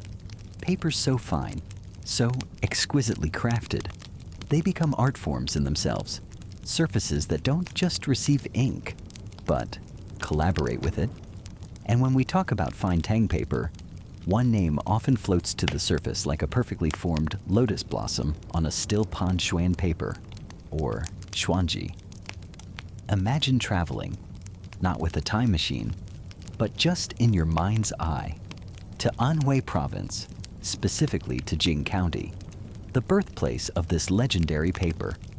The air itself seems to hum with ancient craftsmanship, a quiet dedication. Xuan paper isn't just made, it's coaxed into existence, nurtured. Typically, it's a delicate, almost alchemical dance of Qingtan bark. That's blue sandalwood, a rather lovely and evocative name, and a specific type of rice straw, often from a particular harvest, blended in precise proportions that were, and to some extent still are, a closely guarded secret. The process, it's wonderfully, almost intimidatingly, complex. We're talking potentially hundreds of distinct steps, each performed by highly skilled artisans whose knowledge was passed down through generations, a sacred trust, from the careful harvesting and lengthy retting, steaming and bleaching of the fibers under the sun, to the meticulous pounding, by hand or with water-powered trip hammers, into a perfect pulp. Then the masterful dipping of the screens, the couching of the wet sheets, the pressing under heavy stones, and the slow, careful drying on heated walls. It's a labor of love, requiring immense patience and an intuitive understanding of the materials. The result is a paper that feels alive under your fingertips. It's incredibly absorbent, yet miraculously resistant to excessive ink bleed, allowing for those beautiful subtle gradations in calligraphy and painting, the delicate washes and bold strokes that the Tang masters were so renowned for. It's also famously durable. They call it the paper of 1,000 years. And honestly, this stuff lasts longer than most celebrity marriages, and definitely longer than that sourdough starter you enthusiastically began and then quietly abandoned back in 2020. You can find Tang Dynasty calligraphy and paintings on Chang'an paper today that still look astonishingly fresh. The ink vibrant, the paper supple, and even within the revered category of Chang'an paper, there are nuances, subtle variations for the discerning artist. You might find Shengxuan Mo Obangs or Raw Xuan, which is highly absorbent, thirsty for ink, perfect for those expressive, free-flowing ink washes where the artist wants the ink to bloom and spread organically. Then there's Xushuan Ayan, or sized, sometimes called cooked. Xuan. This paper has been treated, often with a solution of alum and perhaps other secret ingredients like glue from oxhide, which makes it less absorbent. This gives the artist far more control, allowing for crisper lines, finer details, and the ability to layer colors without them bleeding into a muddle. And, naturally, for those who like a bit of both worlds, there's Ban Shu Xuan, a semi-sized or semi-cooked version, offering a compromise between absorbency and control. But Xuan paper, for all its glory, wasn't the only star in the firmament of fine Tang paper. Imagine touching something called Chengxin Tang paper, clear Hart Hall paper, a beber. While its golden age is most famously associated with the Southern Tang, a period that followed the main Tang dynasty, its development and the intense pursuit of such perfection were absolutely rooted in Tang advancements and aesthetic ideals. This paper was legendary, crafted primarily from the finest, most painstakingly prepared paper mulberry fibers and processed to an almost eggshell-like smoothness and astonishing thinness. It was so incredibly fine, so smooth, you could probably slide right off it if you weren't careful. Definitely not for writing angry letters. The ink would just glide away in blissful ignorance of your fury. It was said to be as valuable as gold. And holding a piece, you can understand why. It would feel like holding captured moonlight or a solidified cloud, its surface cool and almost impossibly sleek. Beyond these naturally hued beauties, you'd also find papers that were deliberately, wonderfully colored, adding another layer of artistry or practicality. Imperial decrees, for instance, those pronouncements from the Son of Heaven, were often written on paper dyed a rich, distinctive saffron yellow. This wasn't just for regal show, though it certainly looked impressive. The saffron was believed to act as an insect repellent, protecting those vital documents from the ravages of tiny paper-munching pests. A rather clever bit of ancient pest control, wouldn't you say, blending practicality with imperial prestige. Other papers might be dyed various hues, soft blues, gentle greens, warm pinks, for specific types of letters, for poetry albums, or just for the sheer aesthetic pleasure of it. And for an extra touch of subtle bling, some high-end papers, destined for the most discerning clientele, even had tiny flecks of gold or silver, or different colored silk fibers embedded within their matrix, catching the light like distant stars scattered across a pale sky. And let's not forget the specialty papers, designed for more utilitarian, yet equally ingenious purposes. Remember those oil paper umbrellas we've seen depicted in historical dramas, glowing softly in the rain? That's paper, often a sturdy type of mulberry paper, meticulously treated with layers of oil, perhaps tung oil or persimmon tannin, to make it waterproof and translucent. You'd also find treated paper, similarly oiled or waxed, used for window panes in less affluent homes or in certain types of lanterns, letting in a soft, diffused light, much cozier than a drafty opening or expensive silk. Some paper was made incredibly thick, layered and pressed, almost like a precursor to cardboard, used for constructing models, certain types of rigid containers, or even elements in temporary festival architecture. It's fascinating to think about the personal connection people, especially artists and scholars, had with their paper.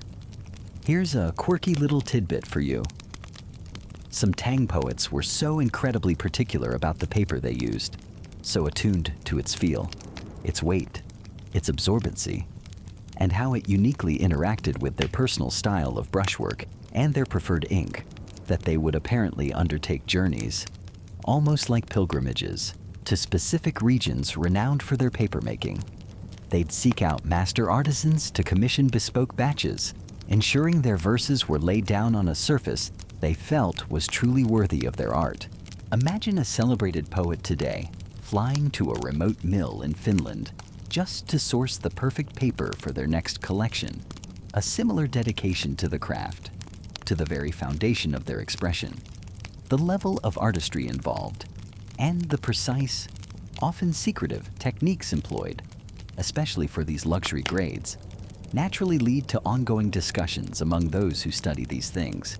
Indeed, historians still argue whether the most refined papermaking techniques, particularly for certain luxury grades like the finest Xuan or the almost mythical Chang'an, were kept as closely guarded state secrets, perhaps confined within imperial workshops or controlled by a select few powerful families, or if that specialized knowledge was more diffusely shared among elite artisan families who passed their skills and subtle innovations down through generations. It's a tantalizing question about the control and dissemination of such valuable technology in an age of flourishing arts and letters. So, as you can sense, paper in the Tang Dynasty wasn't just a blank canvas, a mere commodity. It was a testament to incredible ingenuity, a direct reflection of societal needs from the mundane to the magnificent, and a deeply respected medium for artistic and intellectual expression. Each sheet, whether rough and ready or silken and sublime, had its place, its distinct feel under your fingers, its subtle scent of specific plant fibers and ancient processing methods, whispering stories of its creation, its journey, and its ultimate purpose in a vibrant, literate world. And so, with that incredible, almost alive material in hand, that meticulously crafted Tang Dynasty paper we've been admiring, you're standing on the verge of another monumental leap. It's one thing to have a beautiful surface to write on, a surface that feels like captured moonlight under your fingertips. But it's quite another to think about sharing words and images, not just with one person or a select photo, but with a lot more people than you could ever manage with a brush alone. You see, this exquisite paper, refined and perfected, is about to meet its destiny, its partner in a revolution the carved woodblock. Imagine you're in a bustling Tang workshop. The air, which previously carried the scent of wet pulp and drying fibers, now has an added sharpness, the woody aroma of freshly carved pearwood or jujube, and the fainter, earthier smell of ink. This isn't just any paper lying around in neat stacks, waiting for a scholar's brush.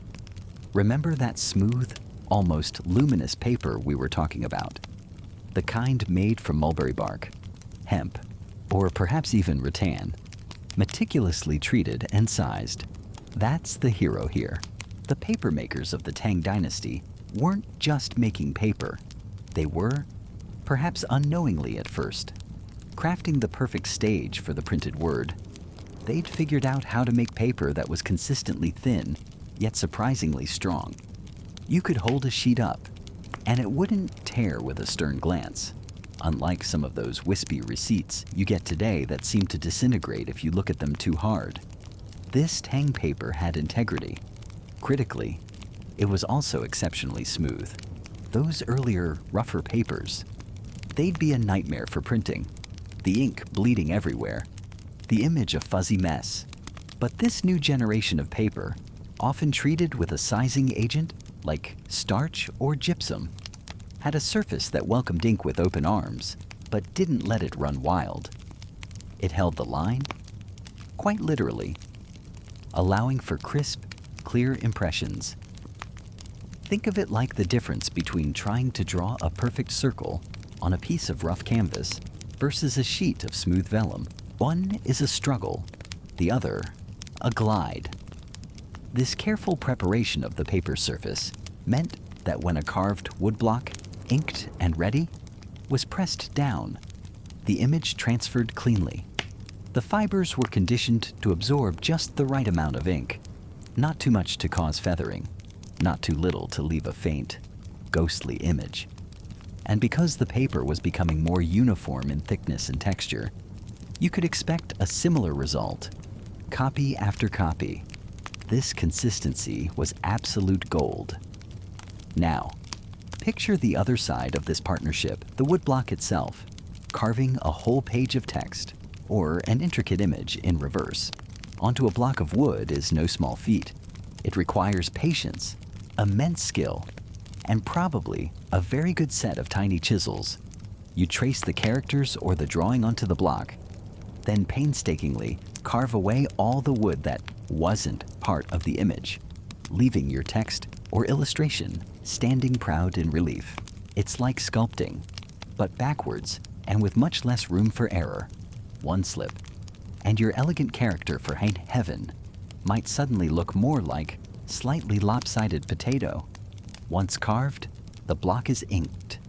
You can imagine a craftsman dabbing a brush or a pad into a thick, dark ink, probably a soot-based ink, similar to what was used for calligraphy, but perhaps with a slightly different consistency, suitable for even application on wood. Then, a sheet of that beautiful Tang paper is laid carefully on top. A gentle, even pressure is applied, maybe with a soft pad or a roller, and then the reveal. The paper is peeled back, and there it is, a perfect mirror image of your carved block. Magic. Well, not magic, but certainly a brilliant innovation. This is where the symbiotic relationship truly blossoms. Advanced papermaking didn't just allow for printing, it actively encouraged it. Why go to the immense trouble of carving a woodblock if the paper you're printing on is going to make your masterpiece look like a smudged mess? Good paper was the silent enabler.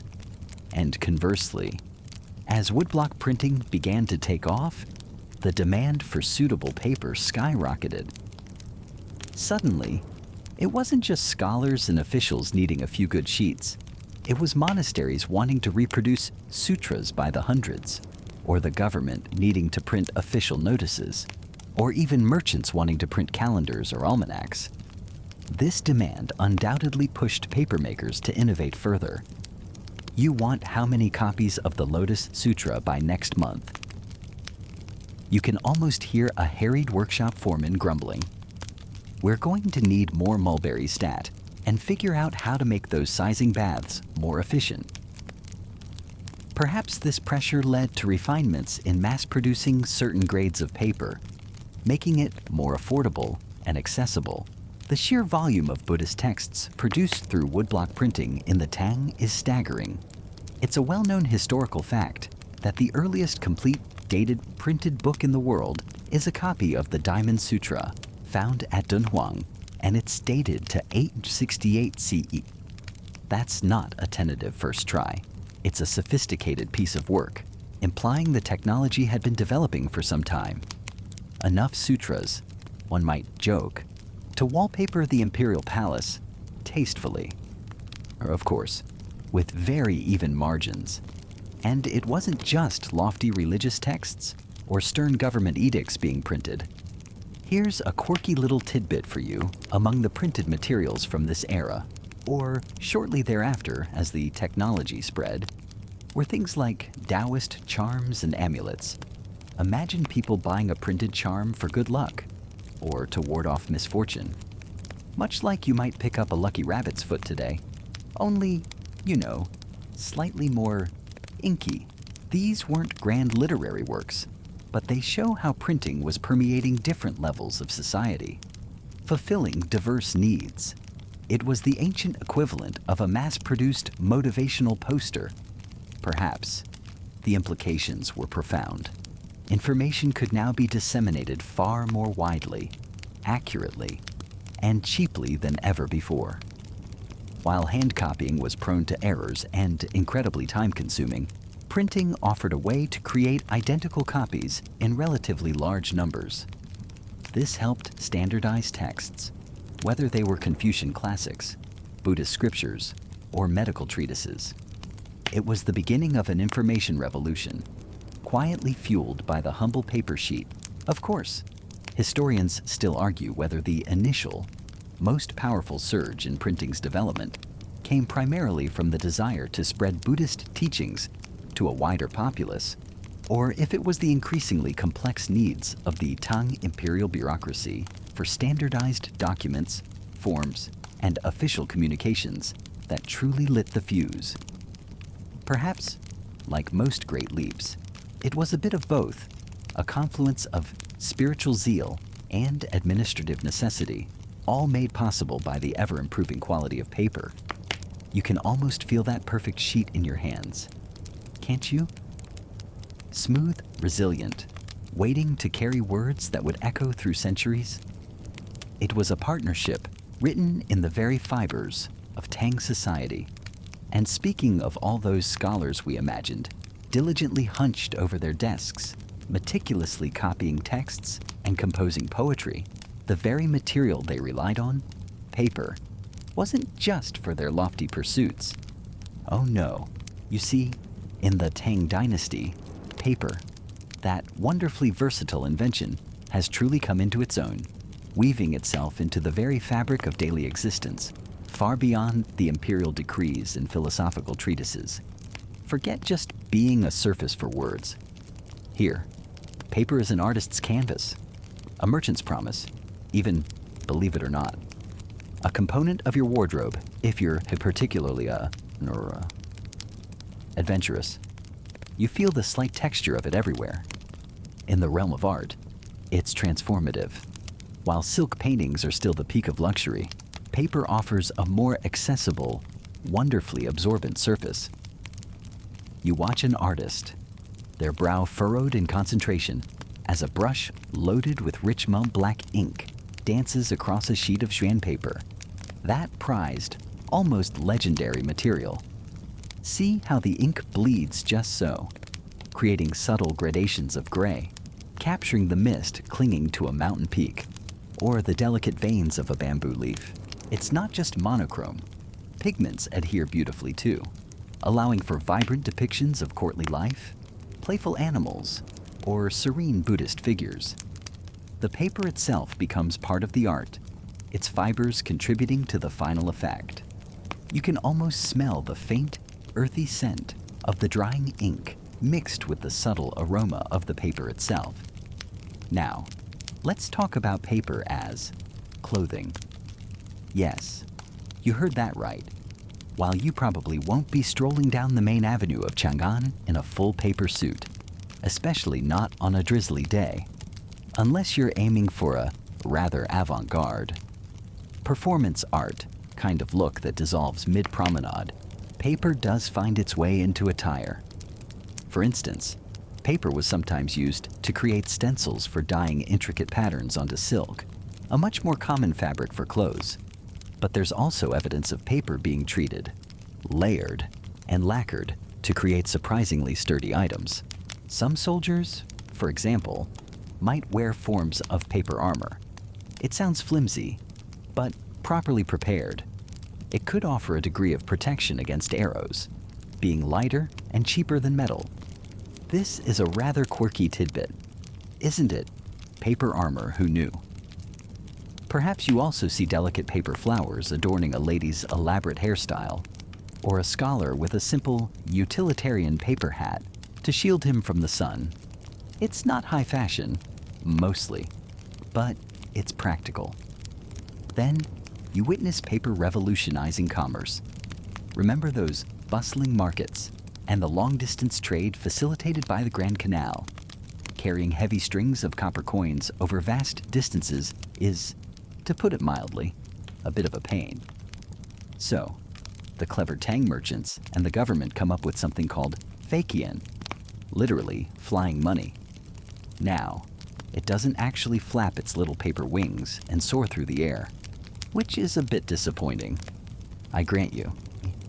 It would fly about as well as a particularly unaerodynamic pebble if you tried. The flying part refers to its speed and convenience. You deposit your cumbersome metal currency with a trusted agent in one city, and you receive a paper certificate of deposit. You then travel to your destination, perhaps hundreds of miles away, present this note, and receive your cash. It's a precursor to paper money, a brilliant solution to a weighty problem. Historians still argue whether these fake yen truly constituted currency in the modern sense, or were simply advanced promissory notes. But regardless of the precise definition, they dramatically streamlined trade and made large transactions far safer and more efficient. You can imagine the relief of a merchant tucking a lightweight slip of paper into his robe instead of lugging sacks of coins. And the everyday, practical uses.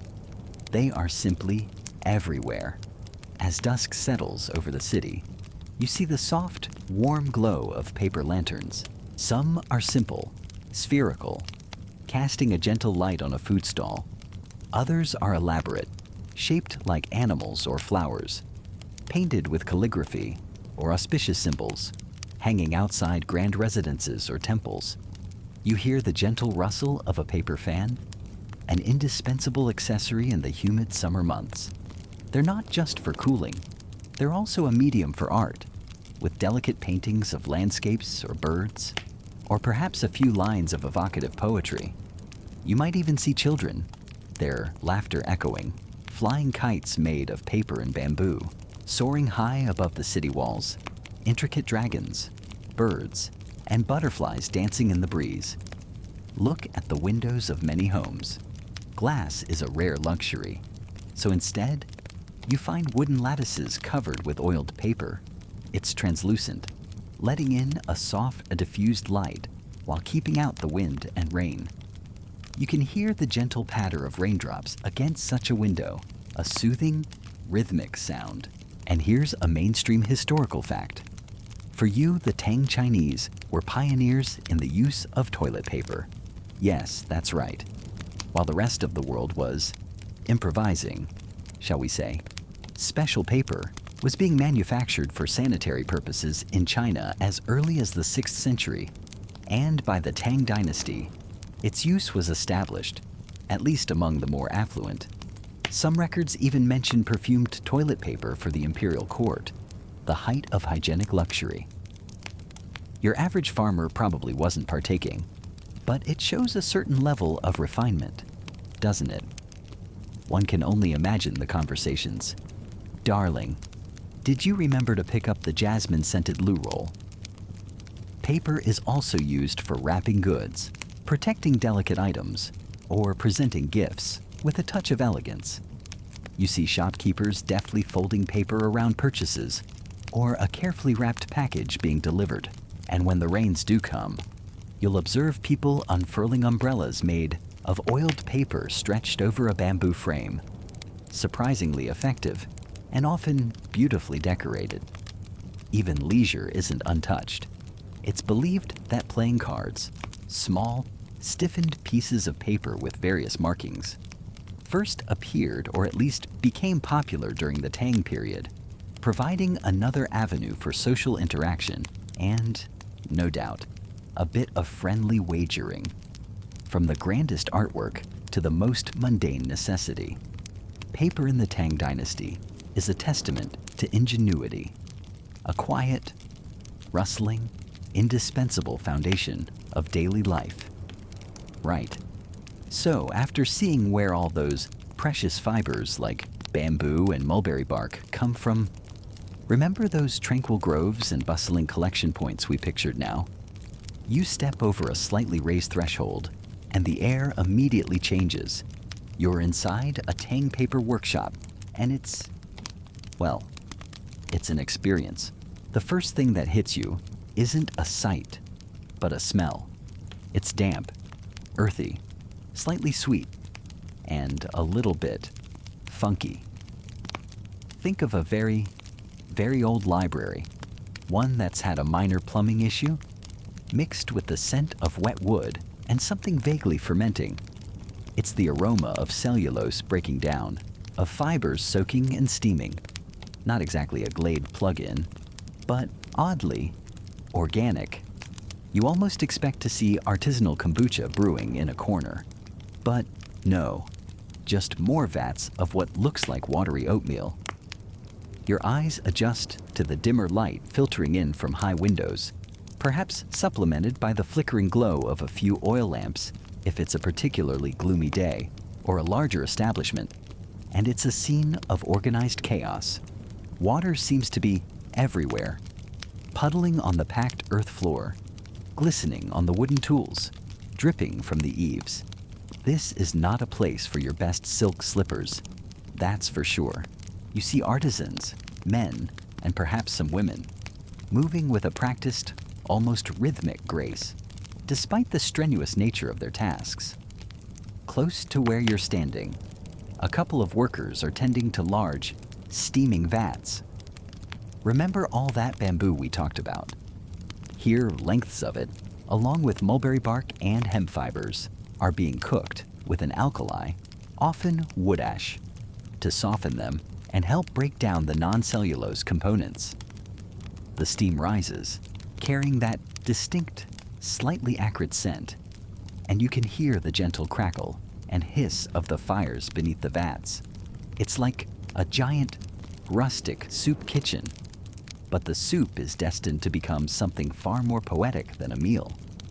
Move a little further in, and the dominant sound changes.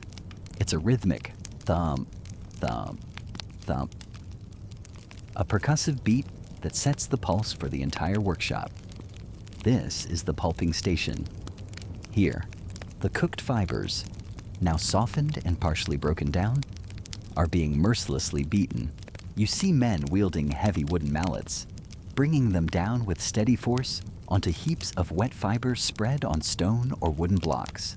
Others might be using trip hammers, powered by water if the workshop is particularly advanced and situated near a stream, or by foot pedal, a kind of ancient stairmaster, but with a much more productive outcome. And you thought your spin class was tough. These guys are getting a full body workout, and the result isn't just toned glutes. It's the very foundation of scholarship and art. The fibers are mashed and pounded until they separate into a smooth, almost creamy pulp. It's a messy, splashy job, and the workers are likely soaked, their simple tunics clinging to them. Now, your attention is drawn to the heart of the operation, the vats, where the paper itself is born. These are large, rectangular tanks, often sunk into the ground, filled with a dilute slurry of that meticulously prepared pulp suspended in water. It looks like thin, milky soup. A master craftsman, his movements economical and precise, stands before one such vat. He holds a rectangular wooden frame, the mold, which has a fine screen stretched across it, often made of thinly sliced bamboo or silk. Attached down to this is a removable wooden frame called a decal anacorse, which defines the edges of the paper. You watch, mesmerized, as he dips the mold and decal into the vat with a smooth, scooping motion.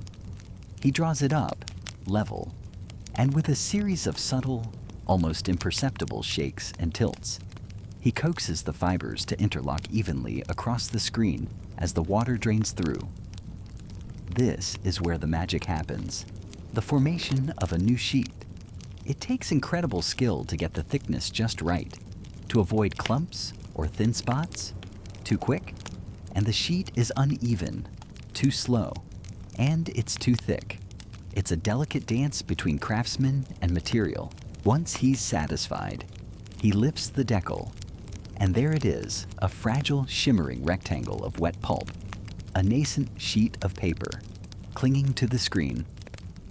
He then moves to a stack of woolen felts or smooth cloths, with a practiced flip and press, a process called couching. From the French coucher or to lay down. He transfers the wet sheet from the mold onto a felt. Another felt is placed on top, then another sheet of paper, and so on, building up a post or stack of alternating paper and felt. This post is then moved to a press. Imagine a giant wooden screw or a system of levers designed to squeeze out as much water as possible. It's a slow, powerful compression. You can hear the creak of the wood as pressure is applied and see water gushing out from the sides of the post. This pressing compacts the fibers, making the paper denser and stronger. After pressing, the still damp sheets are carefully peeled from the felts. And now, for the drying. You see various methods. Some sheets might be brushed onto smooth, heated walls, a bit like applying wallpaper, where they dry flat and smooth. This was a common technique, especially for finer papers. Others might be hung over ropes or rods in airy lofts, like laundry day for bookworms. You might even see large, flat boards where sheets are laid out to dry in the sun. If the weather permits, the aim is to dry them slowly and evenly to prevent warping or wrinkling. One quirky fact is that some high-quality Tang papers, like the famed Chang'an paper, though its golden age was slightly later, the foundations were there, were so prized that specific imperial workshops were dedicated to their production, using very particular types of bark, like that of the blue sandalwood tree. And what of the artisans themselves? Their lives are tied to these rhythms of soaking, steaming, beating, dipping, pressing, and drying. The hours are long, the labor intense. Skills are often passed down through families, an apprentice learning from a master over many years. You see younger boys, perhaps doing simpler tasks, fetching water, tending fires, sorting raw materials, their eyes constantly on the older, more experienced hands. There's a hierarchy, no doubt, from the master vatman, whose skill is paramount, to the pulp beaters and sorters. They wouldn't be getting rich, not by a long shot, but their craft was essential. Remember how we talked about the flourishing of poetry and official documentation? These are the hands making it all possible. Mainstream historical fact paper had been invented centuries before, with Kai Lun in 105 AD often credited with refining the process. But by the Tang Dynasty, papermaking was a sophisticated and widespread industry, producing paper of remarkable quality and variety. You notice their clothes are simple, practical, likely made of coarse hemp or cotton, stained with fiber and water. Their hands are calloused, strong. Do they sing as they work? Perhaps simple folk songs or chants to keep the rhythm, to ease the monotony. When the day is done, they likely return to modest homes, perhaps within a village that has grown up around the workshop or series of workshops. You can imagine them sharing simple meals, their bodies tired but accustomed to the toil.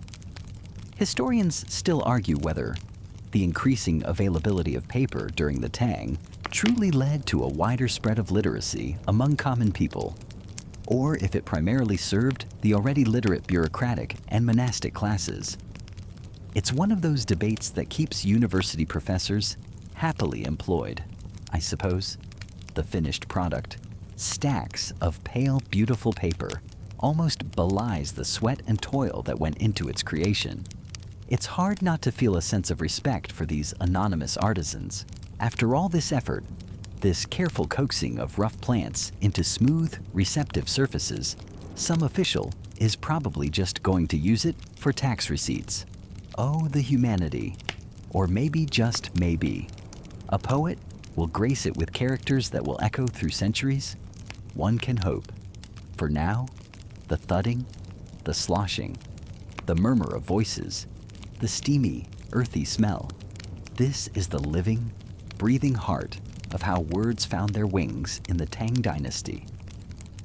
So you see, this incredible invention, this paper that transformed China, well, it wasn't destined to stay a local secret forever, no matter how much the imperial court might have wished it. Like that one embarrassing photo from your youth that somehow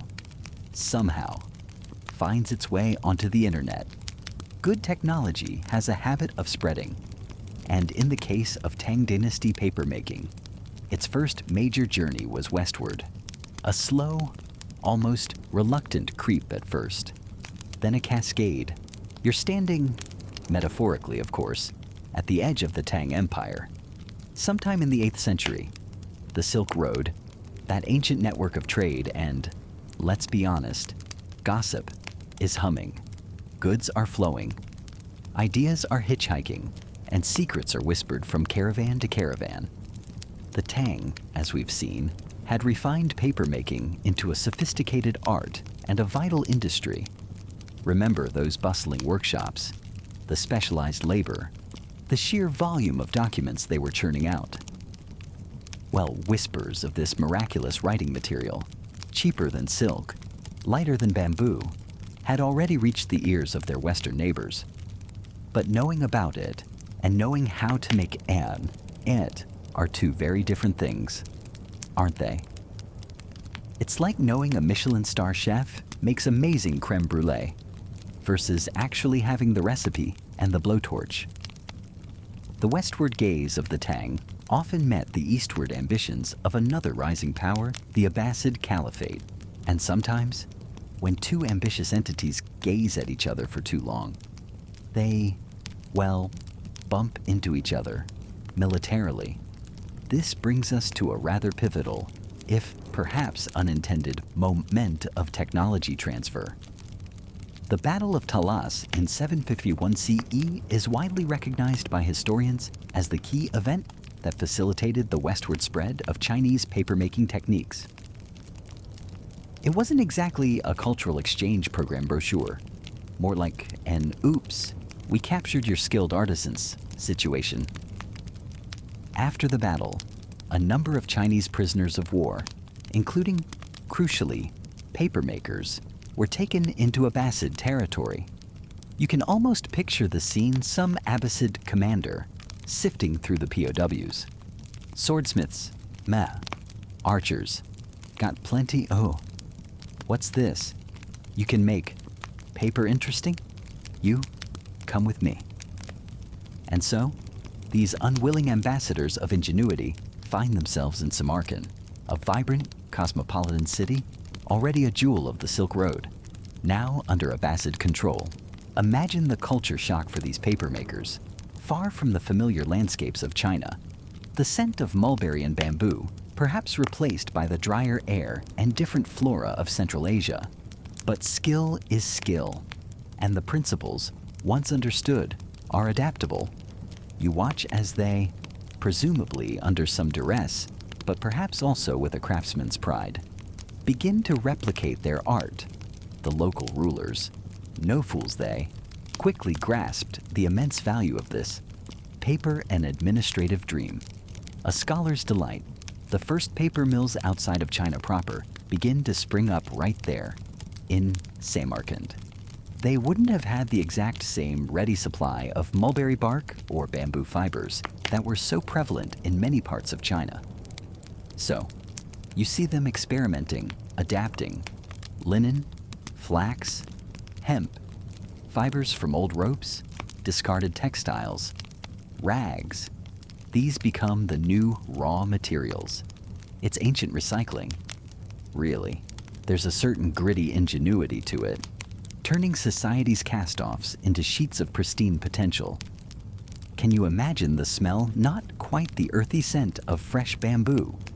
Perhaps something a bit more robust, as old linens are pulped and processed. One light joke here, it's a good thing they didn't have to rely on ancient social media comments for their raw material, or the paper might have been too toxic to handle. From Samarkand, this knowledge doesn't just sit still, it catches a current. The Abbasid Caliphate, with its vast bureaucracy and burgeoning intellectual centers, was hungry for paper. You see the techniques travel further west, to the heart of the caliphate itself, Baghdad. Founded just a few years after Talas, Baghdad rapidly became one of the world's leading centers of learning and culture, most famously with its House of Wisdom. Scholars there were translating texts from Greek, Persian, Indian sources. They needed something to write on, and lots of it. Parchment was expensive and laborious to produce. Papyrus, while available from Egypt, had its limitations. Paper was the answer. Baghdad becomes a major paper-making hub. They weren't just copying, they were innovating. A rather delightful, quirky tidbit is that Arab papermakers, particularly in Baghdad, developed techniques for producing an exceptionally smooth, sometimes even glossy paper. They would often polish the finished sheets with a smooth stone, like agate or onyx, to create a surface perfect for the elegant flow of Arabic calligraphy. Imagine running your fingers over that, a far cry from some of the rougher early attempts anywhere. They were all about that premium feel. The path continues. You follow the craft as it spreads to Damascus, another ancient city renowned for its skilled artisans. Think Damascus steel, and now Damascus paper. Then it makes its way to Egypt. Here, paper begins to seriously challenge and eventually supplant papyrus, the writing material that had dominated the Mediterranean world for millennia. Think of the papyrus reed cutters and sellers. Hey, what's this newfangled stuff? It's going to put us out of business. A little bit of ancient industrial disruption for you. Further west still, across North Africa, through places like Kairouan in Tunisia, then into Morocco, the knowledge travels. And from Morocco, it's just a relatively short hop across the Strait of Gibraltar into Al-Andalus, Islamic Spain. By the 10th and 11th centuries, cities like Cordoba, and notably Zativa or Jadava, are becoming renowned for their paper mills. This is the primary gateway through which papermaking technology properly enters Christian Europe. But that's a story for a bit later. For now, you're witnessing this incredible, almost organic spread across a vast swath of the globe. Of course, it's never quite as simple as prisoners taught axe, and then axe spread. Historians still argue whether the initial transfer of complex papermaking knowledge at Talas was immediately comprehensive, or if it was a more gradual process, with ongoing refinements and rediscoveries as the craft moved westward and encountered new materials and demands.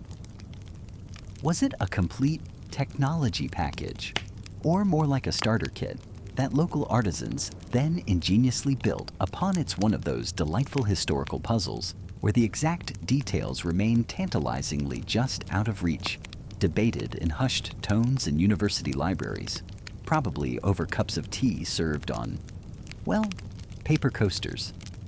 This westward journey wasn't instantaneous, mind you. It took centuries for papermaking to travel from China to Spain.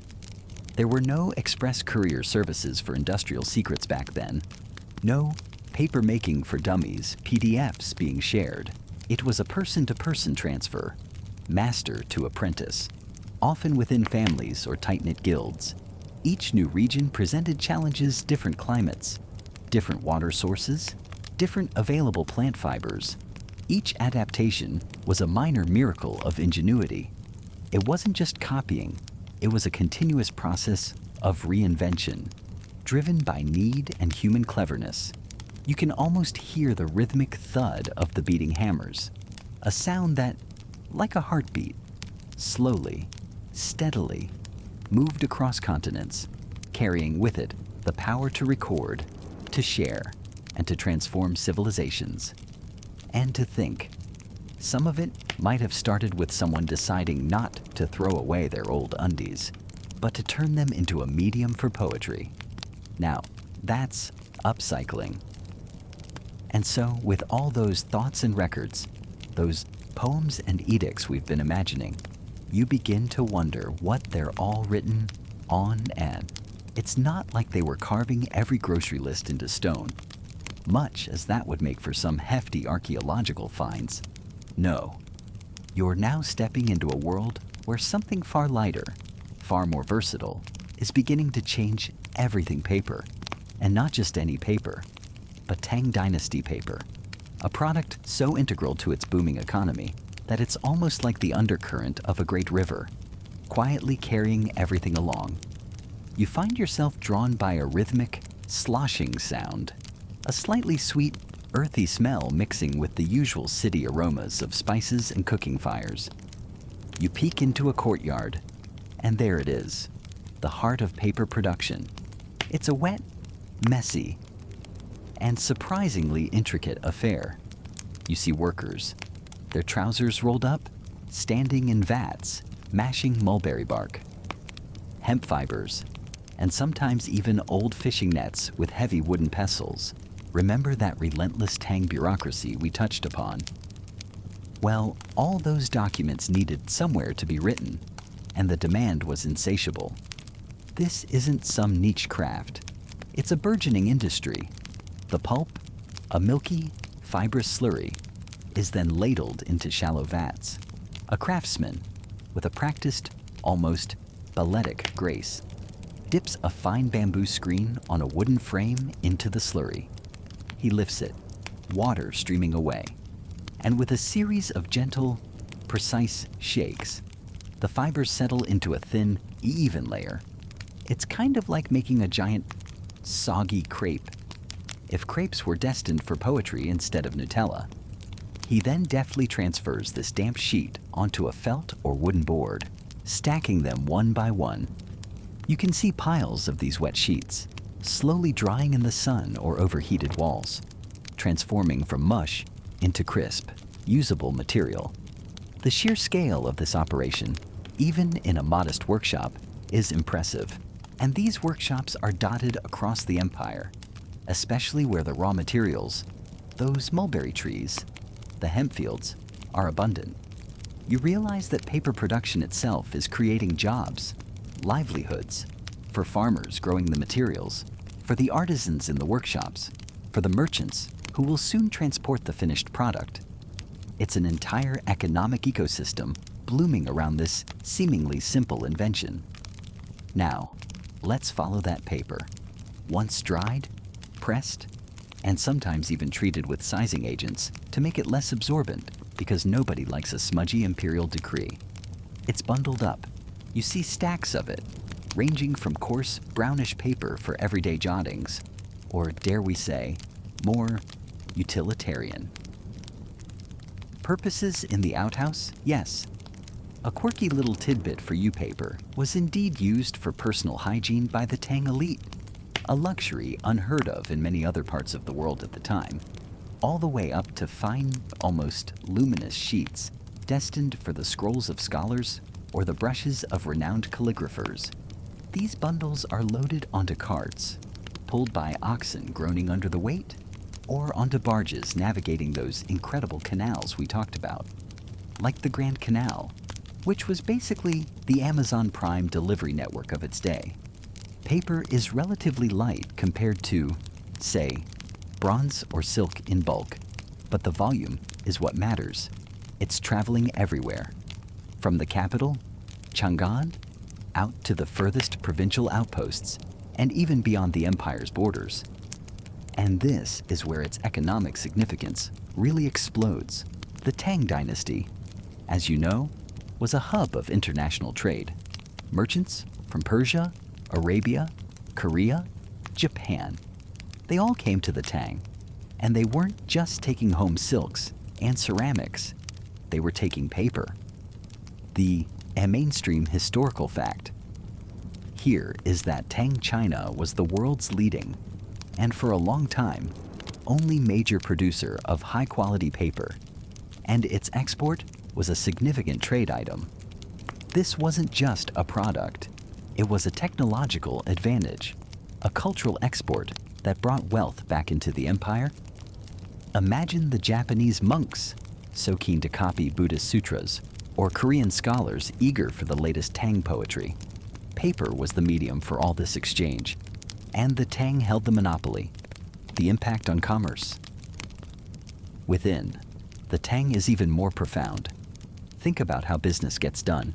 You need contracts, write agreements for land sales, for loans, for apprenticeships, before readily available paper. These might have been recorded on expensive silk, cumbersome bamboo slips, or even just by oral agreement, which, as you can imagine, is about as reliable as a weather forecast in a fantasy novel. But now, with relatively cheaper paper, written contracts become more common, more standardized. This brings a new level of security and formality to commercial transactions. You can almost hear the sighs of relief from merchants who no longer have to rely purely on a handshake and a hopeful prayer. Record keeping, too, is revolutionized. Shopkeepers can maintain ledgers. Guilds can keep track of their members and finances. Large trading houses can manage complex inventories and shipments. It's like upgrading from an abacus to a spreadsheet. The increase in efficiency is immense. The state, of course, is a massive consumer of paper for all its administrative needs, from tax rolls to census data to military dispatches. A more efficient bureaucracy, fueled by paper, can manage the economy more effectively, collect taxes more reliably, and thus strengthen the state's own financial position. Now, who's getting rich from all this? Well, certainly the larger paper manufacturers and the big-time merchants who control its distribution.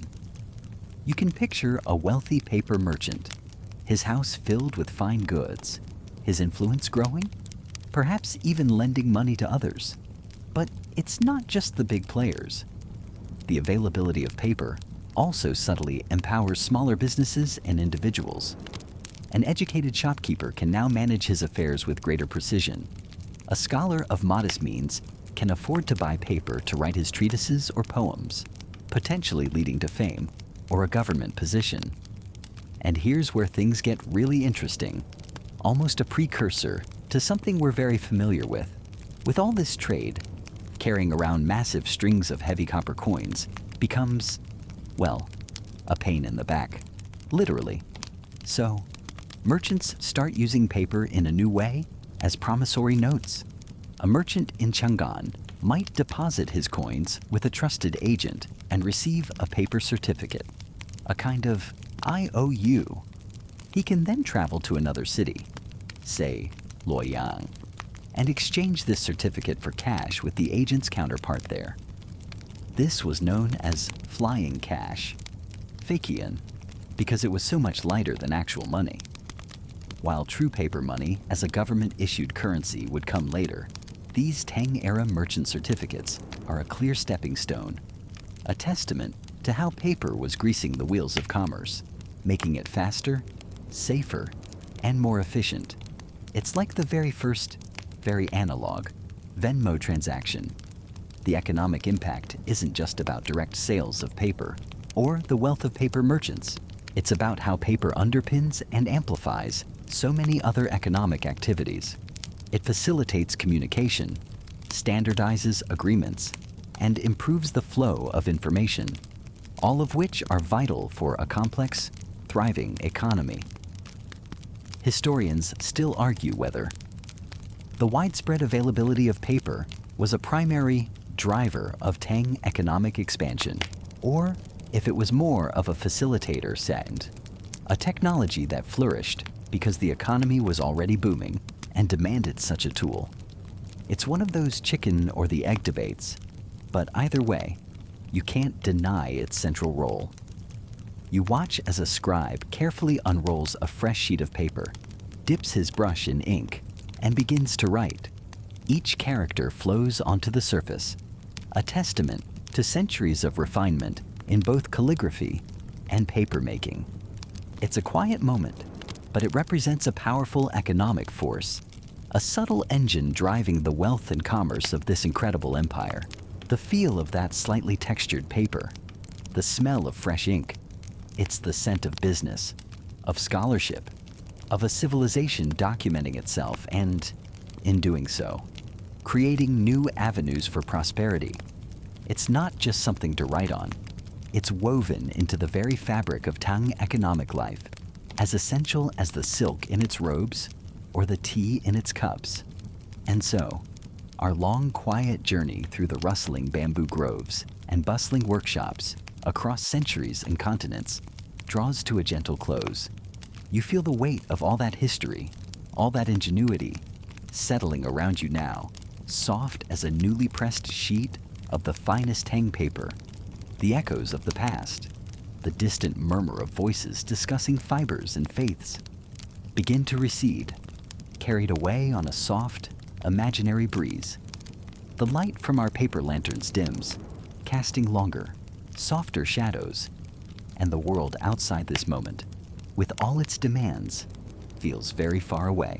Let the calm of these ancient methods, this patient craft, stay with you. Let the simple, profound beauty of a blank page, holding infinite possibilities, be a final, peaceful thought. Rest now, dream softly, and carry a little of this stillness with you until we meet again.